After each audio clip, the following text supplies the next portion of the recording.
Best writer novels में खुशामदीद। उम्मीद करता हूँ आप सब खैरियत से होंगे। तो आज मैं आपके लिए एक नया लव स्टोरी नावल लेकर आया हूँ। उम्मीद है आपको ये भी पसंद आएगा। तो चलिए आज का नावल स्टार्ट करते हैं। नावल का नाम है हवाएं रुख बदलती हैं। राइटर हैं ज़रिश नूर। तो चलिए नावल को स्टार्ट करते हैं। आईवी बेलों के पत्तों से पानी की बूंदें टपक रही थी। खुशगवार मौसम का असर था कि बेलों की सब्ज रगों से नन्हे नन्हे फूल झांकने लगे थे। कुछ देर कबल जमकर बारिश बरसी थी, जिसकी ठंडक से सूरज की तपिश सर्द पड़ गई थी। ब्लू जीन्स पर प्रिंटेड शर्ट पहने, बेतरतीबी से बाल कैचर में मुकय्यद किए, दीदम कमाल दिन के 1 बजे उठकर आकर लाउंज में पड़े सोफे पर लेटकर फिर से आंखें मूंद लीं। इसकी यह हरकत ज़हरा खातून को इसकी यह हरकत नागवार गुजरी, लेकिन मुंह से कुछ भी नहीं बोली। अम्मा क्या वक्त हुआ है? ज़्यादा नहीं हुआ, बस दिन के 1 बज रहे हैं। इसकी आंखें पट से खुल गई।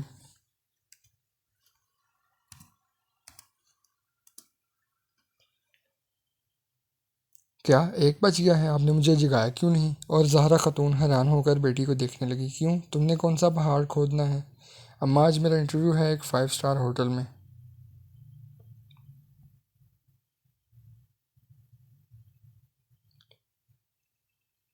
इसकी बात पर वो खुलकर हंसी। दीदम, पिछले 2 माह से तुम हर दूसरे दिन कहीं इंटरव्यू के लिए जा रही हो, लेकिन अभी तक तो तुम्हें किसी ने नौकरी नहीं दी। मैं कहती हूँ लड़की, घर में बैठो, घरदारी सीखो। वो इनकी बात सुनी अनसुनी करती अपनी तैयारी में लगी रही। जीन्स के ऊपर ही इसने कोट पहना और पाँव में बारीक हील वाली जूती पहनकर माँ के गले में बाजू डालकर इनके गाल पर बोसा देकर बाहर निकल गई। वो इस वक्त तुर्की के शहर अजमीर में मुकीम थे। अजमीर इस्तांबुल और अंकारा के बाद तुर्की का तीसरा बड़ा शहर है। यहाँ खिलाफत उस्मानिया के दौर के बहुत से तारीखी मकामात हैं। यहाँ साहिल समंदर भी है। ये एक नहायत ही खूबसूरत शहर है।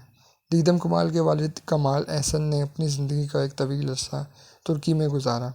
दीदम की पैदाइश भी तुर्की की ही थी। इसका नाम भी इनके एक तुर्किश दोस्त मोहम्मद खिलजी ने रखा था, लेकिन इसकी पैदाइश के कुछ अरसे के बाद इनकी पोस्टिंग ईरान में हो गई और फिर मुल्कों मुल्कों घूमते वो 15 साल के बाद एक बार फिर से तुर्की पहुंच आए थे।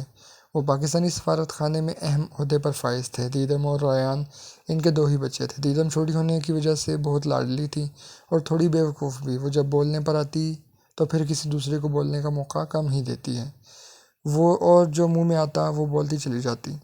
कमाल एहसन का कहना था कि वो इनके घर की चिड़िया है, जबकि ज़हरा खातून इनकी इस बात से बिल्कुल इत्तेफाक नहीं करती। इनका ख्याल है कि लड़कियों को संजीदा और सुलझा हुआ होना चाहिए। इन दोनों की बहस तो चलती रहती है, इसलिए दीदम कुछ ख़ास नोटिस नहीं लेती थी। वो एक 5 मंजिला नहायत ही दीदा ज़ेब इमारत थी। ये यहाँ के बेहतरीन होटल्स में से एक था।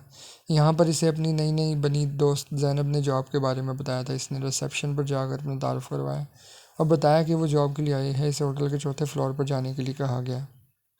वो जिस वक्त लिफ्ट में दाखिल हुई, इसी वक्त दीदम के सेल पर पाकिस्तान से इसकी इकलौती फुप्पो नाहिद की इकलौती बेटी जमल की कॉल आ गई और अपनी आदत के मुताबिक वो नॉन स्टॉप शुरू हो चुकी थी। तभी बेहद खूबसूरत तुर्किश नकूश सुर्ख और सफ़ेद रंगत वाला शख्स लिफ्ट में दाखिल हुआ। जमल, एक बात बताओ, ये सारे खूबसूरत लड़के तुर्की में ही क्यों पाए जाते हैं? अब अपनी जन्नत के पत्ते के सिकंदर जहान सिकंदर का जो नक्शा निमर अहमद ने खींचा था, मुझे तो यार यहाँ हर दूसरा शख्स जहान सिकंदर ही लग रहा है। अब देख लो, ये जो साहब इस वक्त मेरे साथ लिफ्ट में है, क्या बताऊँ यार, क्या खूबसूरती है। वो कुछ पल के लिए खामोश हो गई, क्योंकि इसने इस शख्स के होठों पर मुस्कुराहट आते देखी थी। फिर इसने अपना वहम जाना और बात जारी रखी। यार, तो अगले हफ्ते की जगह कल ही आ जाओ। मैंने ना तुम्हारे लिए अब सपनों का शहजादा ढूंढ लिया है। तभी लिफ्ट रुकी और वो इस शख्स से पीछे लिफ्ट से बाहर निकल गई। चलते चलते वो शख्स रुका। अपने ध्यान में चलती दीदम इससे टकराते टकराते बची। अरे जमल, इसकी बात दरमियान में ही रह गई जब सामने वाले को बेहद शस्ता उर्दू में कुछ कहते सुना। इसकी तो सीट ही गुम हो गई। इसे कुछ समझ नहीं आ रही थी कि वो क्या कह रहा है। मैडम, सिर्फ तुर्किश लड़के नहीं, पाकिस्तानी लड़के भी खूबसूरत होते हैं। और आप ये जो अपनी दोस्त को बता रही है ना कि आपने इसके लिए शहजादा ढूंढ लिया है, पहले इस शहजादे से भी पूछ लें कि कहीं वो शादीशुदा तो नहीं है। जी जी, अपनी कहकर वो शख्स रुका नहीं, जबकि फ़ोन की दूसरी तरफ सब कुछ सुनती जमल पेट पकड़कर हंस रही थी और सदा की बलकर दीदम हक्का बक्का खड़ी थी। वो सामने बने काउंटर की तरफ चली आई और लड़की को अपने आने की वजह बताई। इसने इशारे से दीदम को सामने बने कमरों में से एक में जाने के लिए कहा। वह दस्तक देकर जिस वक्त रूम में दाखिल हुई, सामने बैठे शख्स को देखकर इसका दिल चाहा अपना सर पीट ले। वो वही लिफ्ट वाला आदमी था। मुकाबिल के चेहरे पर भी मुस्कुराहट दर आई। जी बैठिए मैडम। वो खजल सी होकर बैठ गई। इसको कुछ याद नहीं था कि इसने क्या कहना है। जी तो मैडम, नावल्स पढ़ने के अलावा आप और क्या करती हैं? इसकी बात पर वो तब ही गई। ओ हेलो मिस्टर, मैं यहाँ जॉब के लिए आई हूँ, रिश्ते के लिए नहीं। ये आपके सामने पड़ी है मेरी फ़ाइल, इसमें मेरे सारे ख्वाहिश दर्ज है। अगर आपके मेयार पर पूरी उतरती हूँ तो दे दें नौकरी, नहीं तो आपकी अपनी राह और मेरी अपनी। जोहान सिकंदर ने हाथ में मौजूद फाइल जोर से सामने पड़े टेबल पर पटकी। मैडम उठाएं ये फाइल और निकलें यहाँ से। वो भी तो सिकंदर मुस्तफ़ा का इकलौता पोता था, करोड़ों की जायदाद का अकेला वारिस। इसे ऐसे लहजे सुनने की आदत नहीं थी। इसके सामने तो हर वक्त लोग मुअद्दब बने काम करते हैं। इसका भी मीटर घूम गया।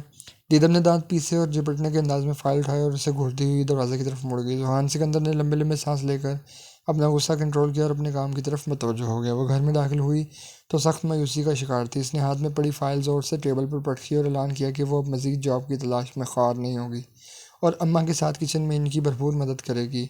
ज़ारा खातून इसकी मदद की बात पर हौल गई, क्योंकि एक बार पहले भी इसने इनकी मदद का फ़ैसला किया था और फिर जितने दिन इसने किचन में ज़ारा खातून की मदद की थी वो इनके कामों में इजाफा ही करती रही थी। पहले दिन इसने ऐलान किया कि वो साज सबके लिए अंडे फ्राई करेगी। ज़ारा खातून कुछ देर के लिए कमरे में गई और इसकी चीखें सुनकर भाग चली गई, जहाँ ज़मीन पर पड़ा अंडा और पैन अपनी नाकदरी पर रो रहे थे, जबकि कुछ फासले पर घुटनों पर सर रखे बैठी दीदम आंखों में आंसू लिए बाहों पकड़े बैठी थी। और फिर कई दिन इन्हें इसकी तीमारदारी भी करनी पड़ी। वो ट्रैक पर भाग रही थी, कानों में ईयरफोन्स लगाए वो भागने के साथ गुनगुनाने का शुक्ल भी जारी था। ए मेरे वतन, तेज़ कदम हो, फिर तुझसे मिलाएं वो कदम जिसमें कि दम हो। वह शफ़क़त मंतली का भरपूर साथ दे रही थी। जाने बिना के पास से गुजरते हुए लोग इसे देख मुस्कुरा कर देख रहे हैं। सुबह की खनक हवा में भी इसका वजूद पसीने से शराबूर था। अवाइल सरमा का सूरज ऊंचा होकर इस पागल लड़की को देख रहा था, जो इस दायरवी ट्रैक पर भागते अपने आप में मगन खूब इंजॉय कर रही थी। भागते भागते वो बहुत ज़ोर से किसी से टकराने के नतीजे में सामने मौजूद शख्सियत ज़मीन बोस हो चुके थे। दीदम तेज़ी से इनकी तरफ बढ़ी, सहारा देकर इन्हें करीबी बेंच पर लाकर बिठाया। वो एक 70-80 साल के बुजुर्ग थे। बाल पूरे काले नहीं थे तो सफ़ेद भी नहीं थे, दाढ़ी अलबत्ता सारी सफ़ेद थी और ओवरऑल वो एक सोबर शख्सियत के मालिक थे।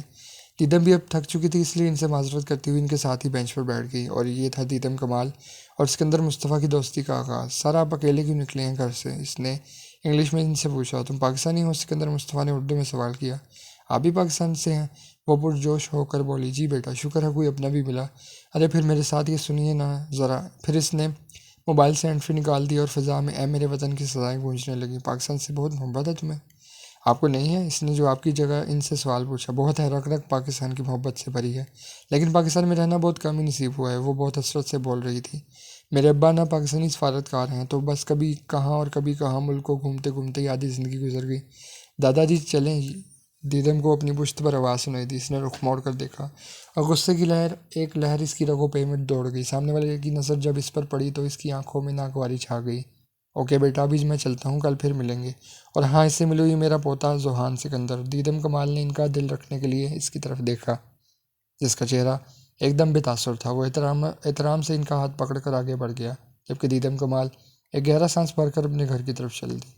कमाल हसन का ख्याल था कि दीदम कमाल एक सितारा है जो टूट कर इनके आंगन में आ गिरा है। इनकी इस बात पर रेहान और ज़हरा खातून दीदम का खूब रिकॉर्ड लगाते थे। कमाल हसन साहब, ये टूटा तारा हमेशा आपके पास नहीं रहेगा, इसे अगले घर भी जाना है। लड़कियों के लिए हद से ज़्यादा प्यार इन्हें कमज़ोर कर देता है और हद से ज़्यादा आज़ादी लड़की को बागिज़ बना देती है। ज़ारा खातून की बातों से वो इत्तेफाक नहीं करते थे। ज़ारा खातून बेटियां आंगन की चिड़िया होती हैं, कल क्या जाने इन पर कैसा वक्त आता है, लेकिन हम इनका आज तो महफूज कर सकते हैं। इनकी ख्वाहिश के मुताबिक आगे हो जाने और इनकी किस्मत। जोहान सिकंदर की बेहतरीन दोस्त आरिफ की आज शादी थी और इसने बहुत इसरार करके इसे और सिकंदर मुस्तफ़ा को बुलाया था। जोहान सिकंदर के वालिद सिकंदर मुस्तफ़ा की इकलौती औलाद थे। सिकंदर मुस्तफ़ा कई साल पहले ही तुर्की आए और फिर यहीं के होकर रह गए। जोहान की दादी और वालदा दोनों ही तुर्किश थी। इसके माँ और बाप की एक एक्सीडेंट में मौत वाक़ हो गई थी जब वो सिर्फ 5 साल का था। इसका नन्हे हाल यही था, लेकिन वो बस अपने दादा के करीब था। इसे इनसे बहुत मोहब्बत थी। सिकंदर मुस्तफ़ा ने बहुत दौलत कमाई थी। इनके बहुत से होटल और रेस्टोरेंट चल रहे थे। कुछ लम्हे ख़ास होते हैं जिनके दामन में ढेरों मुसरतें हलकोरे ले रही होती हैं। कभी ये लम्हे इंसान तलाश करते हैं और कभी ये खुद इंसानों को खोज लेते हैं। कुछ ऐसे ही लम्हे थे ये, जब सिकंदर मुस्तफ़ा के साथ खड़े जोहान सिकंदर की एक बिल्कुल सरसरी और गैर इरादी सी नज़र ऊपर उठी। तो लाशौरी तौर पर उठी ही रह गई, ठहर गई, एक नुक्ते पर जाकर पलट सकती है पर कुछ वक्त लगता है।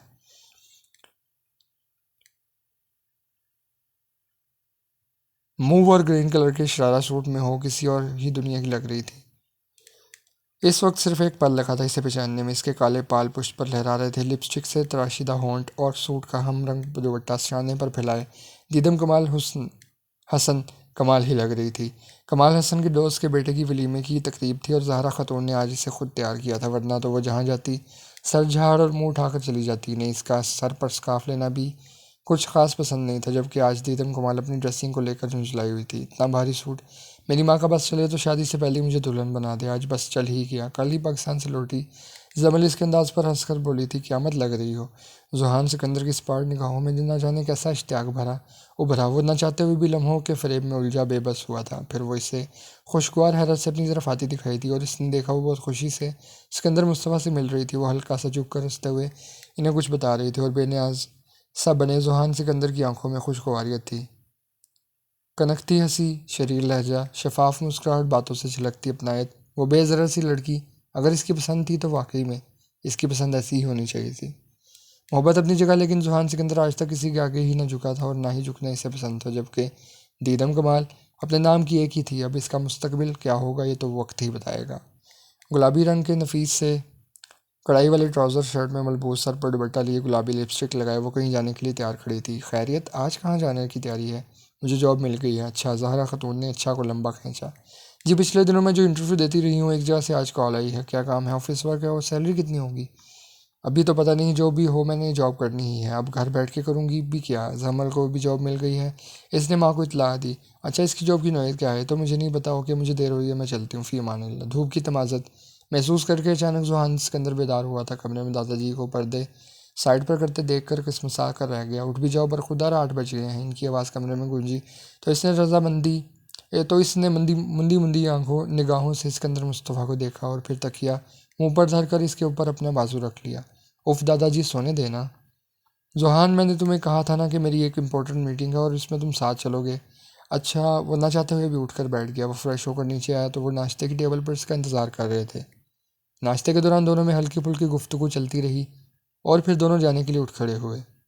आज सुबह से ही मौसम बहुत खुशगवार हो रहा था। काले बादलों ने आसमान को पूरी तरह से ढका हुआ था। हल्की फवार ने मौसम को और खूबसूरत बना दिया था। जुहान सिकंदर मुस्तफ़ा सिकंदर को ड्रॉप करके गाड़ी पार्क करने चला गया। वो वापस आया तो मुस्तफ़ा सिकंदर अंदर जा चुके थे। वो भी एक गहरी सांस फिजा के स्पुर्द करता हुआ अंदर की तरफ बढ़ गया। वो तेज़ तेज़ कदम उठाता आगे बढ़ा था, तभी राहदारी का मोड़ मुड़ते हुए वो आगे से आती दीदम कमाल को न देख सका और दोनों में एक ज़ोरदार टक्कर हुई।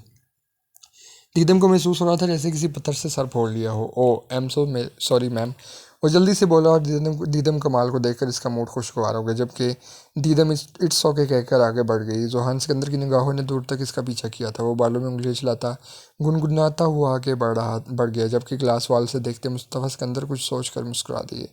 कल संडे होने की वजह से वो आज खुशी खुशी घर लौटी थी। वो घर में दाखिल हुई तो ड्राइंग रूम से आती आवाज़ों पर ठहर कर रह गई और आहिस्ता से चलती हुई ड्राइंग रूम के दरवाजे से झांक कर देखा तो सामने मुस्तफ़ा सिकंदर को देखकर वो खुशगवार एहसास में गिरी अंदर आई। वो सलाम करती हुई अंदर दाखिल हुई तो मुस्तफ़ा सिकंदर खुश दिली से खड़े होकर उसके सर पर हाथ रखा। अरे सर, आप यहाँ कैसे बेटा? आप इन्हें जानती हैं? जी अब्बा, हमारी ना पार्क में मुलाकात हुई थी। इसकी बात पर कमाल हसन ने इस बात में सर हिलाया। उन्होंने बगैर तमहीद बात का आगाज़ के देखिए बेटा, मुझे आपकी बेटी बहुत अच्छी लगी है और इसीलिए मैं अपने पोते के लिए आपकी बेटी का हाथ मांगने आया हूँ। इनकी बात पर कमाल हसन खामोश हो गए, जबकि दीदम ने भी सर झुका लिया। सर, ये हमारे लिए बहुत एजाज़ की बात है, लेकिन दीदम का निकाह मेरे भतीजे से हो चुका है। वो अमेरिका में है और इसकी वापसी पर रुखसती होगी। कमाल हसन की बात सुनकर वो खामोश हो गए और फिर दीदम को ढेरों दुआएं देते हुए चले गए। देखिए कमाल, अब आप भाईजान से बात कर ले और इनसे पूछें कि अरसलान कब आएगा। इसे गए 7 साल हो गए और हम कब तक इसका इंतज़ार करते रहेंगे। अगर वो नहीं आता तो हमारी बेटी को आज़ाद कर दे। हम कब तक इसके नाम पर इसे बिठा कर रखेंगे। माँ की बात सुनकर वो अपने कमरे में चली गई और अपने हाथ की तीसरी उंगली में पहनी रिंग को घुमाने लगी। बस 7 साल पहले जब वो 17 साल की थी, वो अपने माँ बाप के साथ छुट्टियां गुजारने पाकिस्तान गई थी और वहाँ पर पे ही इससे पूरे 10 साल बड़े अरसलान जमाल से इसका निकाह कर दिया गया। वो भी अरसलान जमाल की मर्ज़ी के खिलाफ। वो अपने मामू की बेटी सामिया से शादी करना चाहता था, लेकिन जमाल ताया ने इसे अपनी कसम देकर दीदम से निकाह पर मजबूर कर दिया। जबकि दीदम को अपना वो सोबर और बेइंतहा खूबसूरत कज़न बहुत पसंद था। इससे जब पता चला कि वो हमेशा के लिए इसका होने वाला है तो इसकी खुशी का कोई ठिकाना नहीं था। दीदम से इसके ताया और ताई बहुत मोहब्बत करते थे। लेकिन दीदम और अरसलान के निकाह के बाद इसकी ताई का रवैया अक्सर तब्दील हो गया। वो अरसलान की शादी अपनी भतीजी से करना चाहती थी, लेकिन जमाल साहब के सामने इनकी एक भी न चली। निकाह के बाद अरसलान का इसके साथ रवैया पहले जैसा ही रहा, लेकिन जाने से एक रात पहले वह दीदम के कमरे में आया तो इसका दिल खुश फहम हुआ। वो संजीदा लग रहा था और फिर वो दीदम को समझाने लगा जैसे किसी बच्चे को समझाते हैं। देखो दीदम, तुम अभी छोटी हो, जब तुम बड़ी होगी तो तुम्हें पता चलेगा कि तुम्हारा और मेरा कोई जोड़ नहीं। हम दोनों में बहुत एज डिफरेंस है। मैं सामिया को बहुत पसंद करता हूँ और इसी से शादी करूँगा। मुझे समझदार और संजीदा लड़कियाँ पसंद है, जबकि तुम में बहुत बचपना है। तुम अभी बहुत छोटी हो। मुझे ऐसी लड़की चाहिए जो सोसाइटी में मेरे साथ मूव कर सके, जबकि तुम्हें चाचू ने हद से ज़्यादा लाड की वजह से तुम कभी आगे नहीं निकल सकोगी। तुम जब कहोगी मैं तुम्हें आज़ाद कर दूँगा। वो चला गया और दीदम को एक पिंजरे में कैद कर गया, जिसे लोग मोहब्बत कहते हैं, और वो अब इससे आज़ाद भी नहीं होना चाहती थी। लेकिन वो अपने माँ बाप के सामने हंसती मुस्कुराती है। वो अपना दुख भुलाकर बस इनके लिए जी रही थी। मुस्तफ़ा सिकंदर जिस वक्त घर में दाखिल हुए, जोहान टहलता हुआ इनका इंतजार कर रहा था। इन्हें देखकर वो भागता हुआ इनके करीब आया। दादाजी, क्या कहा इन लोगों ने? और मुस्तफ़ा सिकंदर ने जोहान की आंखों में उम्मीद के दिए जलते देखे। इसका हर उज़ू कान बन गया था। दादाजी, बताएं ना बेटा, इसका निकाह हो चुका है। इनके जवाब पर इसके चेहरे पर एक साया सा आकर लहरा गया। कमाल हसन बहुत खुश थे। उन्होंने जमाल हसन को कॉल करके अरसलान के बारे में पूछा था, और जमाल हसन ही ने बताया था कि अरसलान इसी हफ्ते तुर्की आ रहा है। इसकी कोई मीटिंग है और वो आपके यहाँ ही रुकेगा। कमाल हसन बात बे बात मुस्कुरा रहे थे। इस सब मोल से रायान भी आया हुआ था और इनकी खुशी का कोई ठिकाना नहीं था। कमाल हसन के बरक्स दीदम बहुत परेशान थी। इसके आने का सुनकर ही इसे होल उठ रहे थे। इसे लग रहा था कि 7 साल का रिश्ता बस अब ख़त्म होने को है। वो घर में भी बुलाई बुलाई फिरती थी, काम पर भी इसका ध्यान कम ही होता था। हर रोज़ वो कुछ ना कुछ उल्टा कर रही थी। रोज़ ही वो अपने बॉस से डांट खा रही थी। वाइट कमीज शलवार पे ब्लैक कोट पहने, साथ ब्लैक हील वाले जूते पहने जब वो घर से निकली, तभी से जहरा खातून की खुशी से लबरेज आवाज़ आई, दीदम आज जल्दी आ जाना बेटा, आज अरसलान आएगा। इनकी बात सुनकर इसका दिल एक बारगी एक अनजाने खौफ से डूब कर उभरा था, और वो उस बात में सर हिलती बाहर निकल गई। ब्लैक स्कार्फ में से इसके घुंघराले बालों की लटें बाहर निकली हुई थी, जिन्हें वो बार बार पीछे कर रही थी, जो इसकी आंखों के किनारे से टकराते हुए इसकी खमदार पलकों से उलझ रही थी। वो जिस वक्त अपने ऑफिस की बिल्डिंग में दाखिल हो रही थी, इसे किसी की नज़रों की तपिश महसूस हुई। इसने नज़र घुमाकर चारों तरफ देखा, लेकिन इसे कोई भी नजर न आया। वो सर झटकती अंदर की तरफ बढ़ गई, जबकि इससे कुछ फासले पर अपनी गाड़ी में मौजूद जोहान सिकंदर ने अपना सर स्टीयरिंग पर टिका दिया। वो जानता था वो इसकी दस्तरस से दूर है, लेकिन फिर भी एक आखिरी बार वो इसे देखने आया था। वो आज कुछ मुजमहिल दिखाई दी। इससे पहली मुलाकात वाली दीदम और ये दीदम बिल्कुल ही अलग लगी। तभी इसके सेल पर मुस्तफ़ा सिकंदर का नाम जगमगाया। जी दादाजी। जोहान, आज सुबह सुबह किधर निकल गए हो? बस ऑफिस के लिए निकला हूँ, आज एक मीटिंग है, एक अमेरिकन कंपनी है इनके नुमाइंदे से। ओके, जल्दी घर आना, आज तुम्हारे मामू के घर जाना। जी, जैसा आपको कम आपका। इसने कॉल का कट करके मोबाइल कोट की पॉकेट में रखा और गाड़ी स्टार्ट करके इसका रुख अपने ऑफिस की तरफ मोड़ दिया। दीदम का जल्दी घर जाने का कोई इरादा नहीं था। वो ऑफिस आवर्स के बाद नज़दीकी पार्क में चली गई और वहाँ खेलते बच्चों को दिलचस्पी से देखने लगी। बच्चों को खेलते देखकर इसे भूली बसरी यादें ताज़ा हो गई। ये मंजर एहसन विला का था, जहाँ इस वक्त 17 साल दीदम कमाल और असलान जमाल के दरमियान बैडमिंटन मैच जारी था। ये आखिरी सेट था। इससे पहले खेले गए 4 सेट्स में से 2 दीदम और 2 अरसलान ने विन किए थे। घर के सभी लोग मौजूद थे, छोटे बड़े सारे इस वक्त इन दोनों का मैच देखने के साथ साथ चाय से लुत्फ़अंदोज़ हो रहे थे। बड़ों में सबकी हमदर्दियाँ दीदम कमाल के साथ ही, जबकि यंग जनरेशन में सब अरसलान जमाल को सपोर्ट कर रहे थे। वो बैडमिंटन का बहुत अच्छा प्लेयर था, लेकिन इस वक्त इसका मुकाबला दीदम कमाल से जो कि ताकासाकी जापान का एक शहर है से आई थी।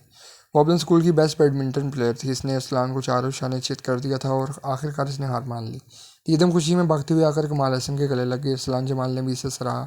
इसने सर को एक ख़ास स्टाइल में झटका देकर अपने बालों को पेशानी से पीछे किया और किसी एजाज़ की तरह इसकी तारीफ वसूल की। वो जहरा खतून के साथ जुड़कर बैठ गई और फिर तभी हारून की आवाज़ के साथ एक गाड़ी गेट से अंदर दाखिल हुई और उसमें से निकलती शख्सियत को देखकर अरसलान जमाल बेहद खुशगवार मूड के साथ अपनी जगह पर खड़ा हो गया। दीदम की इस तरफ पूछ थी। इसने खुशी खुशी से अरसलान की को खड़ा होता देखकर इस मोड़ कर देखा तो अरसलान के मामू मामी और इनकी इकलौती बेटी सामिया चौधरी पर नजर पड़ी तो इसकी मुस्कुराहट एक पल में सिमटी थी। सब कुछ दिल्ली सिंह की तरफ बढ़े थे। वो कमाल हसन की पाकिस्तान आमद के बारे में सुनकर इनसे मिलने चले आए थे। मिलाने के बाद सब लोगों ने अपनी अपनी नशिस्तें संभालनी और दीदम ने नोट किया कि सामिया चौधरी अरसलान के साथ रखी चेयर पर बैठी थी। वो बार बार इसे मुखातिब कर रही थी और वो इस सब की मौजूदगी में इसकी तरफ देखने से गुरेज बरत रहा था। काही कलर के कपड़ों पर शानों पे हम रंग दुपट्टा भी लाए, टखनों से ऊपर ट्राउजर चढ़ाए, नफासत से किए गए मेकअप में बहुत प्यारी लग रही थी। दीदम ने इससे नज़र हटाकर खुद को देखा। ब्लू जीन्स पर वाइट शर्ट, जेब तन किए दुपट्टे से बेनियाज घुंघराले बाल शानों पर बिखरे हुए थे, पाँव में वाइट कलर के जॉगर्स पहने इसे अपना आप इसके मुकाबले में बहुत ही अजीब सा महसूस हुआ। तभी वो इससे मुखातिब हुई। कैसी हो तुम? जी ठीक हूँ, आप कैसी हैं? अल्लाह का शुक्र है। क्या कर रही हो तुम? मैं एफएससी कर रही हूँ। आप क्या करती हैं? मैं हाउस जॉब चल रही मेरी हाउस जॉब पे चल रही है।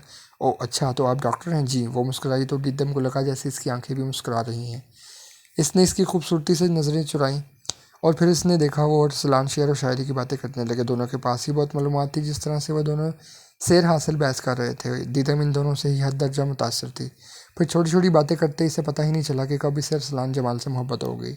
जिस दिन जमाल हसन ने कमाल हसन से इसका हाथ मांगा था वो तो हवाओं में उड़ने लगी थी, लेकिन ये सब बस कुछ पल के लिए ही था। रात गई, इसने बहुत बुरा ख्वाब देखा। डर से इसकी आंख खुली। इसने वक्त देखा तो 2 बज रहे थे। इसे शदीद प्यास महसूस हुई। वो पानी पीने के इरादे से बाहर निकली तो अरसलान जमाल के कमरे से आती आवाज़ों पर इसके कदम सुस्त पड़ गए।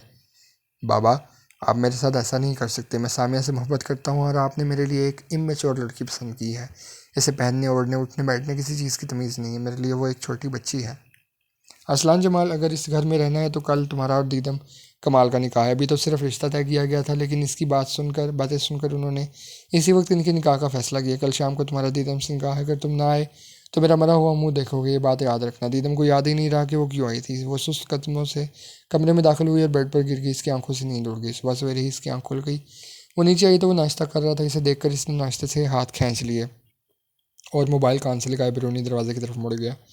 दीदम की आंखों में आंसू चमकने लगे। इसने फैसला किया कोई निकाह नहीं करेगी और अभी जाकर माँ बाप को इनकार कर देगी। वो इस इरादे से माँ और बाप के कमरे में आई, लेकिन आगे बाप की हालत देखकर भूल गई कि वो यहाँ क्यों आई है। वो अपना सीना मसल रहे थे और फिर इसके देखते ही देखते वो बेड पर लुढ़क गए। इन्हें गिरते देखकर वो होश की दुनिया में लौटी और चीख चीख कर माँ और बाकी सबको बुलाने लगी। इसकी चीखों की आवाज़ें सुनकर सबसे पहले अरसलान और रयान ही कमरे में दाखिल हुए। अरसलान ने इसे कमाल हसन से दूर किया और इन्हें उठाकर गाड़ी की तरफ भागा। इन्हें माइनर सा हार्ट अटैक आया था और बर वक्त अस्पताल पहुंचाने से इनकी जान बच गई थी। और फिर अगले दिन शाम को सादगी से इन दोनों का निकाह रखा गया। सुर्ख रंग के कपड़ों पर सर सुर्ख रंग के कपड़ों पर सर पर सुर्ख दुपट्टा रखा था, जबकि अरसलान जमाल 3 पीस सूट में मलबूस था। इन दोनों को साथ लाकर बिठाया गया और निकाहनामे पर दस्तखत करने से पहले इसने अपने बाप के सर चेहरे पर एक नज़र डाली और आंखें बंद करके दस्तखत कर दिए। निकाह के बाद अरसलान जमाल साहब से मिलकर इस पर एक निगाह गलत डाले बगैर वहाँ से चला गया, जबकि वो दुर्जीदा नज़रों से इसकी पुश्त को देखने लगी। एक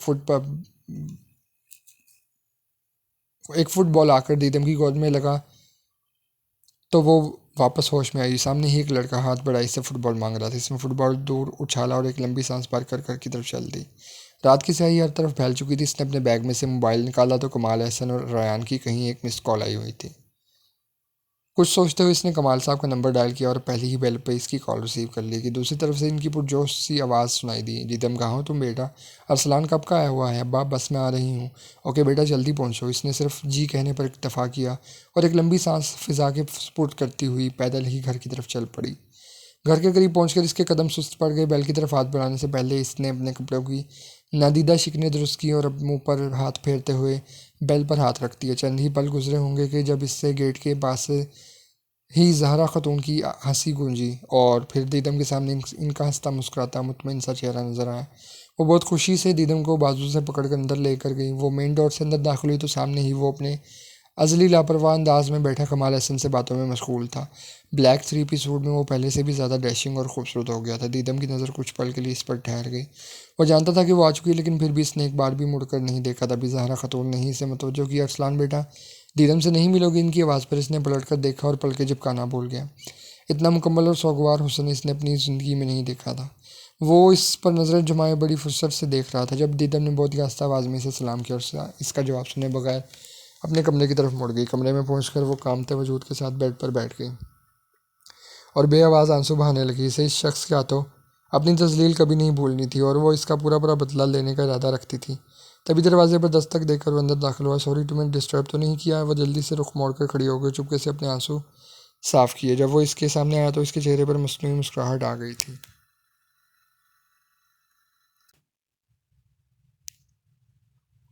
कैसी हो? मैं बिल्कुल ठीक हूँ, आप सुनाएं कैसे हैं? अल्लाह का शुक्र है।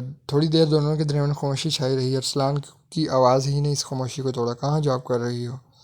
एक एडवर्टाइजिंग एजेंसी में। क्या नाम है एजेंसी का? SMZ। क्या तुम इस एजेंसी के साथ काम करती हो? तुम्हें यहाँ जॉब कैसे मिल गई? वैसे ही बस इंटरव्यू दिया था तो मिल गई। तुम जानती हो ये एक बहुत बड़ी कंपनी है। लोगों का अपना एक होटल चेन भी है जो बहुत से ममालिक में है। अच्छा होगी। मुझे क्या इसने लापरवाही से कंधे उचकाए। ओके कल मेरी इनके साथ मीटिंग है तो सुबह साथ ही चलते हैं फिर। ओके। वो थोड़ा ही देर बैठा इसे देखता रहा। तुम्हें मुझसे कुछ नहीं पूछना? दीदम ने नफ़ी में सर हिलाया। वो इसे रुख मोड़ के खिड़की में खड़ी बाहर देख रही थी, मुबादा वो इसके चेहरे से कुछ अखज़ ना कर ले। फिर इसने बिल्कुल अपने पीछे इसकी आहट महसूस की तो तेज़ी से पलटी। वो इसके इतने करीब खड़ा था कि दीदम का सर इसके सीने से जा टकराया, लेकिन वो जल्दी ही संभल गई और उससे दूर होते हुए कमरे से निकल गई। खाने की टेबल पर इसने दीदम के साथ वाली चेयर संभाली तो दीदम से नवाला हलक से उतारना मुश्किल हो गया। खाने के बाद चाय का दौर चला। वो कमाल साहब और रेहान से बातों में मसरूफ़ था।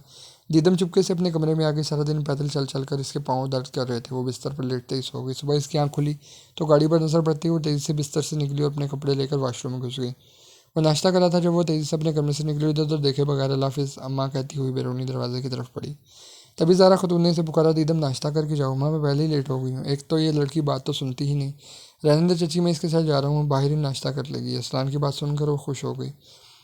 वो भागता हुआ इस तक पहुंचा। मैरून कलर की कमीज शलवार पर वाइट कोट पहने, सर पर वाइट स्कार्फ लपेटे, कंधे पर बैग डाले, हाथ में फाइल पकड़े वो तेज़ी से चल रही थी। ठंड की वजह से इसके चेहरे पर लाली सी बिखरी थी। इसने फाइल बैग में लड़सते हुए दोनों हाथ कोट की पॉकेट में डालने चाहे जब अरसलान ने इसका हाथ थाम कर इसे पास खड़ी टैक्सी में उठाया और इसके बराबर बैठकर टैक्सी वाले को चलने के लिए कहा। दीदम ने इसके हाथ में मौजूद अपना हाथ खींचा तो इसने नरमी से इसका हाथ छोड़ दिया और मोबाइल में बिजी हो गया। जहाँ जो ही गाड़ी इसकी एजेंसी की बुलंदोबाला इमारत के सामने रुकी, वो जल्दी से उतरी और अंदर बढ़ गई। टैक्सी वाले को पैसे दे रहे अरसलान को इसका इस कदर इग्नोर करना बहुत बुरा लगा। इसने हॉट बेंच ली और आगे बढ़कर अपना तारुफ करवाता हुआ लिफ्ट की तरफ मुड़ गया। वो अपने काम में पूरी तरह से इन्हमाक थी जब इसे अपने आसपास हलचल महसूस की। इसने नज़र उठाई तो सामने से अरसलान, जमाल और जुहान सिकंदर गुजर रहे थे। इसने अपना सर और झुका लिया ताकि दोनों में से कोई भी इसे न देख सके। ऑफिस आवर्स ख़त्म होने के बाद वो सुस्त कदमों से चलती हुई बाहर आई तो इसका आज भी जल्दी घर जाने का कोई इरादा नहीं था। इसने कल की तरह इसी पार्क की तरफ कदम बढ़ाया, लेकिन पहले ही कदम पर ठिठक कर रह गई क्योंकि सामने ही अरसलान जमाल कुछ लोगों के साथ खड़ा था। दीदम को देखकर इसने अपनी हाथ में मौजूद फाइल्स एक शख्स की तरफ बढ़ाई और इन्हें अल्लाह हाफिज़ कहता हुआ इसकी तरफ बढ़ाया। लंच किया है तुमने? दीदम ने इस बात में सर हिलाया। ओके, फिर आओ शॉपिंग करते हैं और फिर रात को मेरा एक बिजनेस डिनर है, वहाँ चलेंगे। नहीं, मुझे घर जाना है। Are you sure? Yes. Okay, फिर चलो चलते हैं घर ही। लेकिन आप तो शॉपिंग के लिए जा रहे थे ना? नहीं तो मैं तो तुम्हें शॉपिंग करवाना चाहता था। इसकी बात पर वो दांत पीस कर रह गई। वो जितना इससे जान छुड़ाना चाह रही थी वो इतना ही इसके करीब आ रहा था और दीदम को लग रहा था कि वो इसे अपने सहारे में जा खड़ा है। वो इस वक्त ब्लैक थ्री पीस सूट में मलबूस था जबकि दीदम ने ब्लू मैक्सी जेब तन की हुई थी। वो इसके साथ नहीं जाना चाहती थी लेकिन माँ के आगे मजबूर हो गई। वो इधर उधर देखती जा रही थी जब वो इसे एक साइड पर रिजर्व टेबल पर ले आया और आगे मौजूद शख्सियत को देखकर इसकी सांस ही रुक गई। सामने वाले का हाल भी कुछ ऐसा ही था।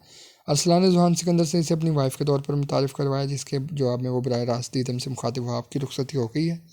जिसके जवाब में इसने नफ़ी में सर हिलाया और अरसलान हैरान हुआ, आप दोनों एक दूसरे को जानते हैं? दीदम ने कुछ कहने के लिए मुंह खोला तभी जुहान बोल उठा, जी ये मेरी कंपनी के बहुत काबिल एम्प्लॉय हैं। जुहान की बात पर अरसलान ने सच बात में सर हिलाया। वेटर को ऑर्डर देने लगा जबकि जुहान की नज़रें दीदम के चेहरे का तवाफ़ कर रही थी। दीदम इसकी नज़रों से बचने के लिए इधर उधर देख रही थी और बरह रास्त इसे देखने से गुरेज बरत रही थी। तभी इसके दिमाग के पर्दे पर 2 दिन पहले का मंजर लहराया। जब वो ऑफिस से घर जा रही थी तभी एक गाड़ी झटके से इसके करीब आकर रुकी थी। जुहान सिकंदर आंखों में सुर्खी लिए इसकी तरफ बढ़ा। इसने शराब पी रखी थी और अब वो अपने हवासों में नहीं था। दीदम कमाल हसन, मैंने आज से पहले किसी लड़की को आंख उठा कर कभी नहीं देखा है और जिसे देखा वो किसी और की मलकियत है। ये कभी नहीं हो सकता। तुम मेरी हो, ये बात अपने दिमाग में बिठा लो। तुम्हारा सिर्फ ने कहा हुआ है रुखसती नहीं, और ये रुखसती मैं कभी भी नहीं होने दूंगा। इसके मुंह से आ रही शराब की बदबू से बचने के लिए वो इससे दूर हुई।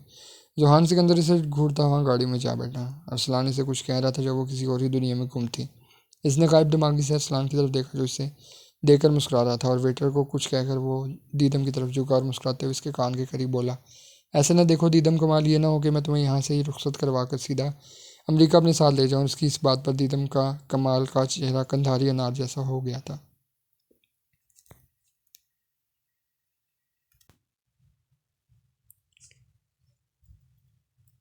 और इसकी इस बात पर दीदम कमाल का चेहरा कंधारी अनार जैसा हो गया था।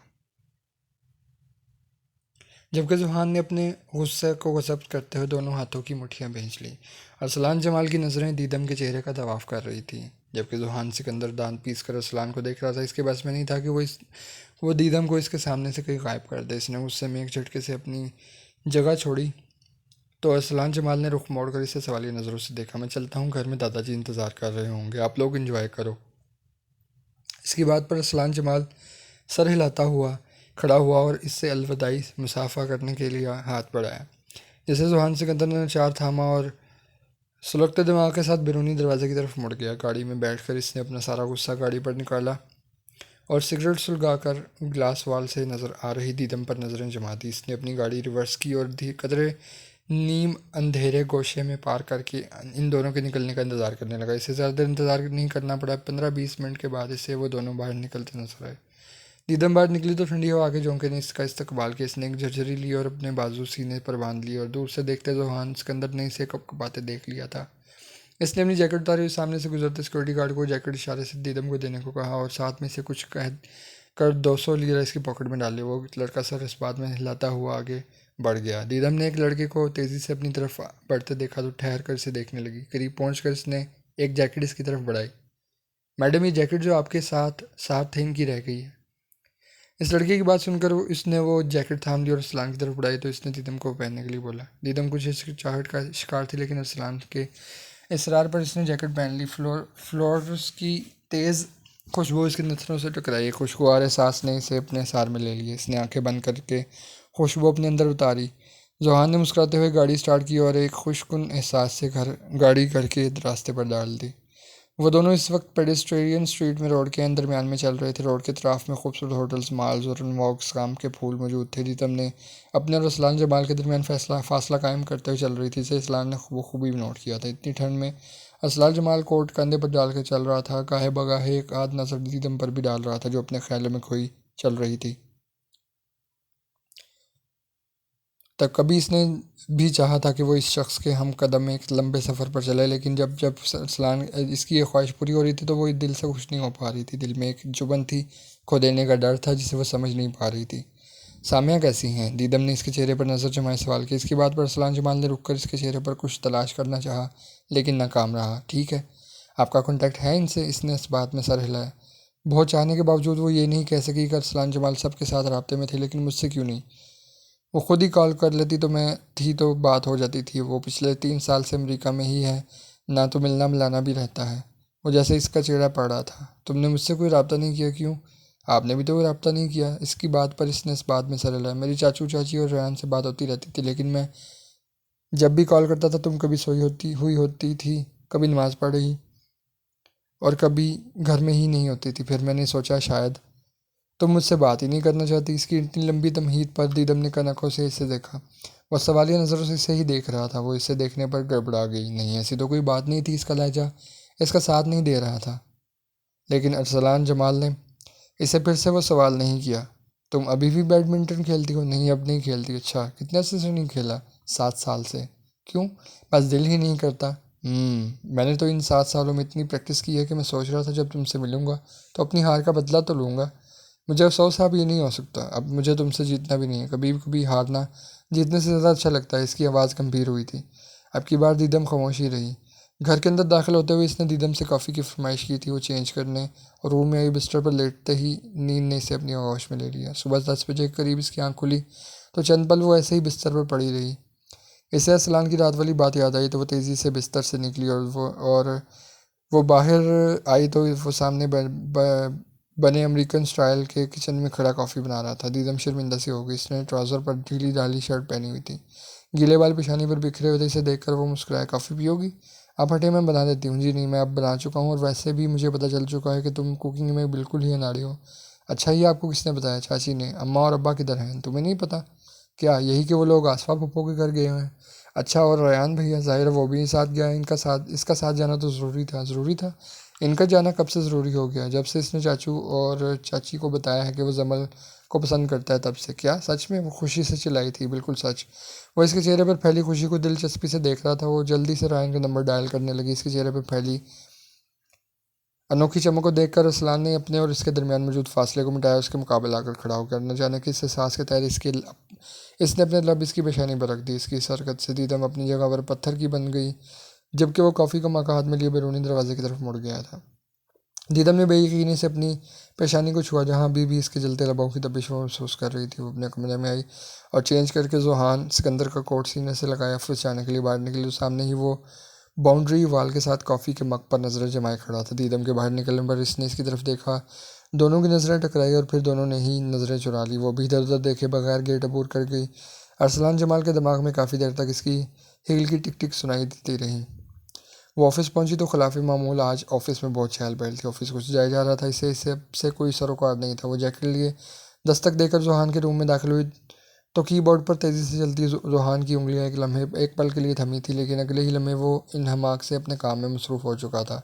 सर की आवाज़ पर इसने रुख मोड़े, सिर्फ कहने पर इक्तफा किया। सर, कल आप अपनी ये जैकेट होटल में ही भूल आए थे, मैं ये आपको लौटाने आई हूँ। इसकी ज़रूरत तो नहीं थी मिसेस दीदम जमाल, बट चलें आप ले आई हैं तो यहाँ रखते हैं। दीदम ने आगे बढ़कर इसके करीब मौजूद चेयर पर जैकेट रखी और बैरूनी दरवाजे की तरफ मुड़ गई। इसके निकलते ही जोहान सिकंदर ने सीट की पुश्त के साथ टेक लगाकर आंखें मूंद ली। चल लम्हे के बाद इसने वो जैकेट उठाई। उसे कुछ देर देख रहने के बाद इस पर अपने लब रख दिए। कुदरत ने इंसान की तख्लीक में जज्बात का अंसर भी शामिल किया है। कोई भी इंसान इससे खाली नहीं होता, बस कुछ लोग इन पर काबू नहीं रख सकते और कुछ लोग इन पर कुफल डालकर खुद ही टूटने लगते हैं। जोहान सिकंदर के अंदर एक जंग शुरू हो चुकी थी। वो अपना आप इस पर अयां करना चाहता था, लेकिन वो जानता था ये सब गलत है। वो किसी की मनकूहा है और जोहान सिकंदर की दस्तरस से बहुत दूर है, क्योंकि वो इतना समझ चुका था कि वो इस रिश्ते में बहुत खुश है। वो पहली लड़की नहीं थी जिसके साथ वो काम कर रहा था। इसने मखलूत निज़ाम में कई साल गुजारे थे। एक मुद्दत से वो औरतों के साथ काम कर रहा था और हमेशा इसने अपने और इनके दरमियान एक फ़ासला कायम रखा था। लेकिन दीदम कमाल को देखकर वो ज़िंदगी में पहली बार कमज़ोर पड़ने लगा था। इसके दिल में न चाहते हुए भी दीदम के लिए जज्बात सर उठाने लगे थे। क्या सोच रही हो? वो अपने ख्यालों में मगन अपनी बात बदलती हुई हालत पर गौर कर रहा था। मुस्तफ़ा सिकंदर हाथ में दूध का गिलास था में दूध का गिलास था में खड़े जवाली नज़रों से इसे देख रहे थे। कुछ भी नहीं तो नहीं, इनकी आवाज़ पर चूक कर इसने बात बनाई। दीदम के मुतालिक सोच रहे हो ना? दूध का गिलास इसके हाथ में थमाते हुए वो इसके साथ ही बैठ गए। इसने कुछ कहना चाहा, लेकिन उन्होंने इसे रोक दिया।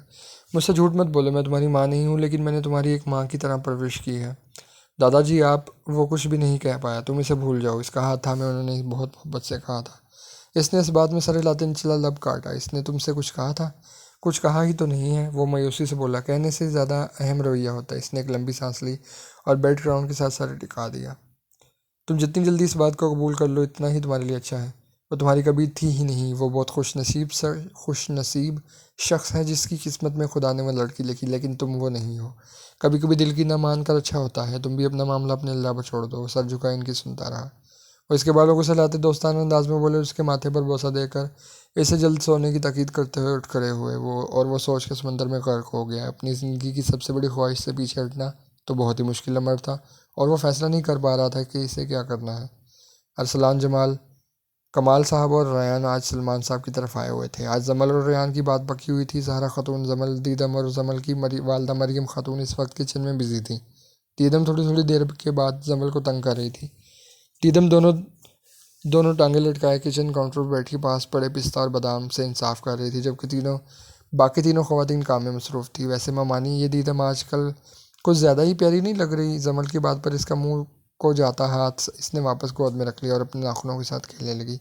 बदले बदले से मेरे सरकार नज़र आते हैं, मुझको तो इश्क के आसार नज़र आते। दीदम के गाल ढाक कर लाल अंगारा हो गए। किचन के दरवाजे में खड़े अरसलान जमाल के दिल ने एक बीट मिस कर दी थी।